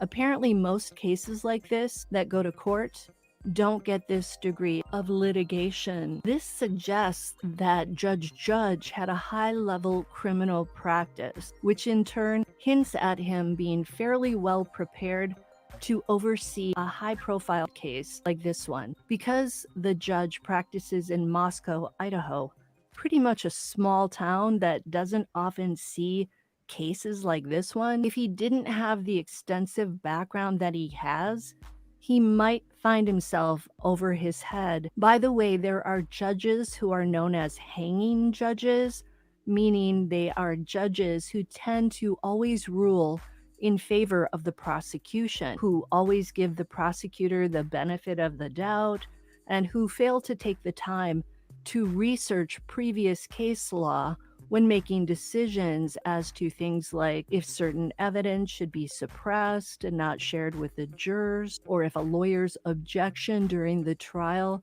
is warranted or not. The problem with hanging judges is that their cases often get overturned on appeal. The defense attorneys will file their appeal, and then they're able to show that the judge didn't do his or her job or due diligence when making decisions during the trial and perhaps was biased toward the prosecution. What Judge has done in the past indicates that he will be fair during a trial if the Kohberger case goes that route. It also indicates that he will likely not be disqualified by either the prosecution or the defense. All of this bodes well for the trial. Okay, that's all for now. I'll be back tomorrow to discuss Kohberger's arraignment hearing. We'll be seeing him for the first time in quite a few months. Will he be thinner than when he was first taken into custody? Some people have said he's lost a lot of weight. Will he come in meek and mild and looking afraid? Or will he be smiling and confident? Kaylee's father, Steve Gonsalves, has said that he wants to make the courtroom feel very uncomfortable for Kohberger. Will Mr. Gonsalves get to look into Kohberger's eyes? Or will Brian refuse to look in the direction of the families? Kohberger does watch TV in jail, and it's been said he watches everything in the news about his case. So I'm assuming he's well aware of who all the victims are and what their families are like and what their families have said in the press. And I'm pretty sure he's familiar with Steve and Christy Gonsalves. They've been very vocal. It should be very interesting. Can't wait. Until the next time on Bed Crime Stories. Now do me a favor, smash that like button, subscribe to the channel if you're not yet subscribed, consider a membership if you like what you hear here, and I'll see you next time. What a great channel. Does is there any content creators that you know of that are gonna be streaming that tomorrow so I can go support them? Well, I got a notification. I mean, I put in for a notification for JLR. He's going to be there. Yeah, do me a favor. If you guys know of somebody, if you can send it to me, and then let me know what time it's supposed to start too. That way I make sure I'm there because I'm sure it'll be while I'm working. But I'd definitely like to check it out. I believe at 9 a.m. Idaho time, which is Pacific. Yeah. So 11 o'clock your time and 12 o'clock my time. Right. Yeah. Because I definitely want to hear it. So, yeah, we'll talk about that tomorrow night too. Definitely go into more of the Enon stuff. Very interesting tonight. I'm glad I checked that one out. Thank you, SRB. She probably passed out. Yeah, she's not feeling good. No, there's a lot of us that aren't feeling good. But, yeah, that was pretty interesting. Her little one threw up twice last night. So. Yeah. Yeah, everybody's catching the bug over there. Yeah. Sorry, I didn't mean to interrupt. No, you're fine. Yeah, so we'll check out some more of this stuff. You know, I'm sure there's going to be more information. I'm going to go ahead and check to see if there's anything that's came out. Breaking before I hop off for the night. Yeah, he's definitely suspicious, though. I feel what you're saying. Definitely can't wait to check it out some more. And definitely, if you don't know about the Flora case, the Flora fire case, the stream was just a little over 2 hours from earlier this morning. If you don't know about it, definitely just hang out and watch. I hung out with everybody in chat. We rewatched an episode and I blew it up full screen. And I just hung out and chat with everybody. And I think I might do that with the PCA read through because I already have the PCA read through. And I might re-air that. I might just re-air that. So it'd be interesting to hear it again. But yeah. I might even make like a short clip just real quick, just to throw it back up there for future. So it's a newer video and then you guys can just hear the nitty gritty of it. And I'm not seeing anything breaking. I'm not seeing it. I'm gonna check one more time. There's nothing. head to bed. All right. Good night. Thanks for hanging out. Oh, you're welcome. I'll be heading. Night, to bed everybody. Yeah, I don't see anything breaking coming out. So, all right, everybody. I'm gonna go ahead and yeah, definitely check out that Flora fire case. If you don't know about it, Jinx was on the show with me on episode 139. I mean, if you want to just go watch the actual episode itself for the best quality, just go to episode 139. It's titled with Delphi and Flora. Let me actually here. I'll throw the link. I'll throw the link in chat. Give me 1 second.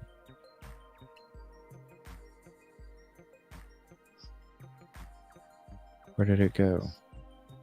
Well, the link is in the description of the video I put out today. So if you want to, you can just go to the video from this morning, go into the description and then click the link for the real episode. And then you can have the best quality. Definitely got to check it out. The case is messed up. There's timestamps in it where we talk Delphi first, but then you get into it. You go to the timestamp where it's Flora fire. Crazy. We do the dash cam. We go through. There's a lot of information. You'll realize exactly how everything went down. I appreciate Jinx for hopping up there and explaining the case to us too. She's an amazing person. So thank you everybody for hanging out all weekend. I appreciate it. Hope you have a peaceful and positive evening. I'm going to be going to Twitch for a little bit of gaming, just a little bit. So if you want to come say hi over there, you're more than welcome. And I'll see you tomorrow night. We'll be getting more into this Enon and all that stuff. Good night, everybody. Okay.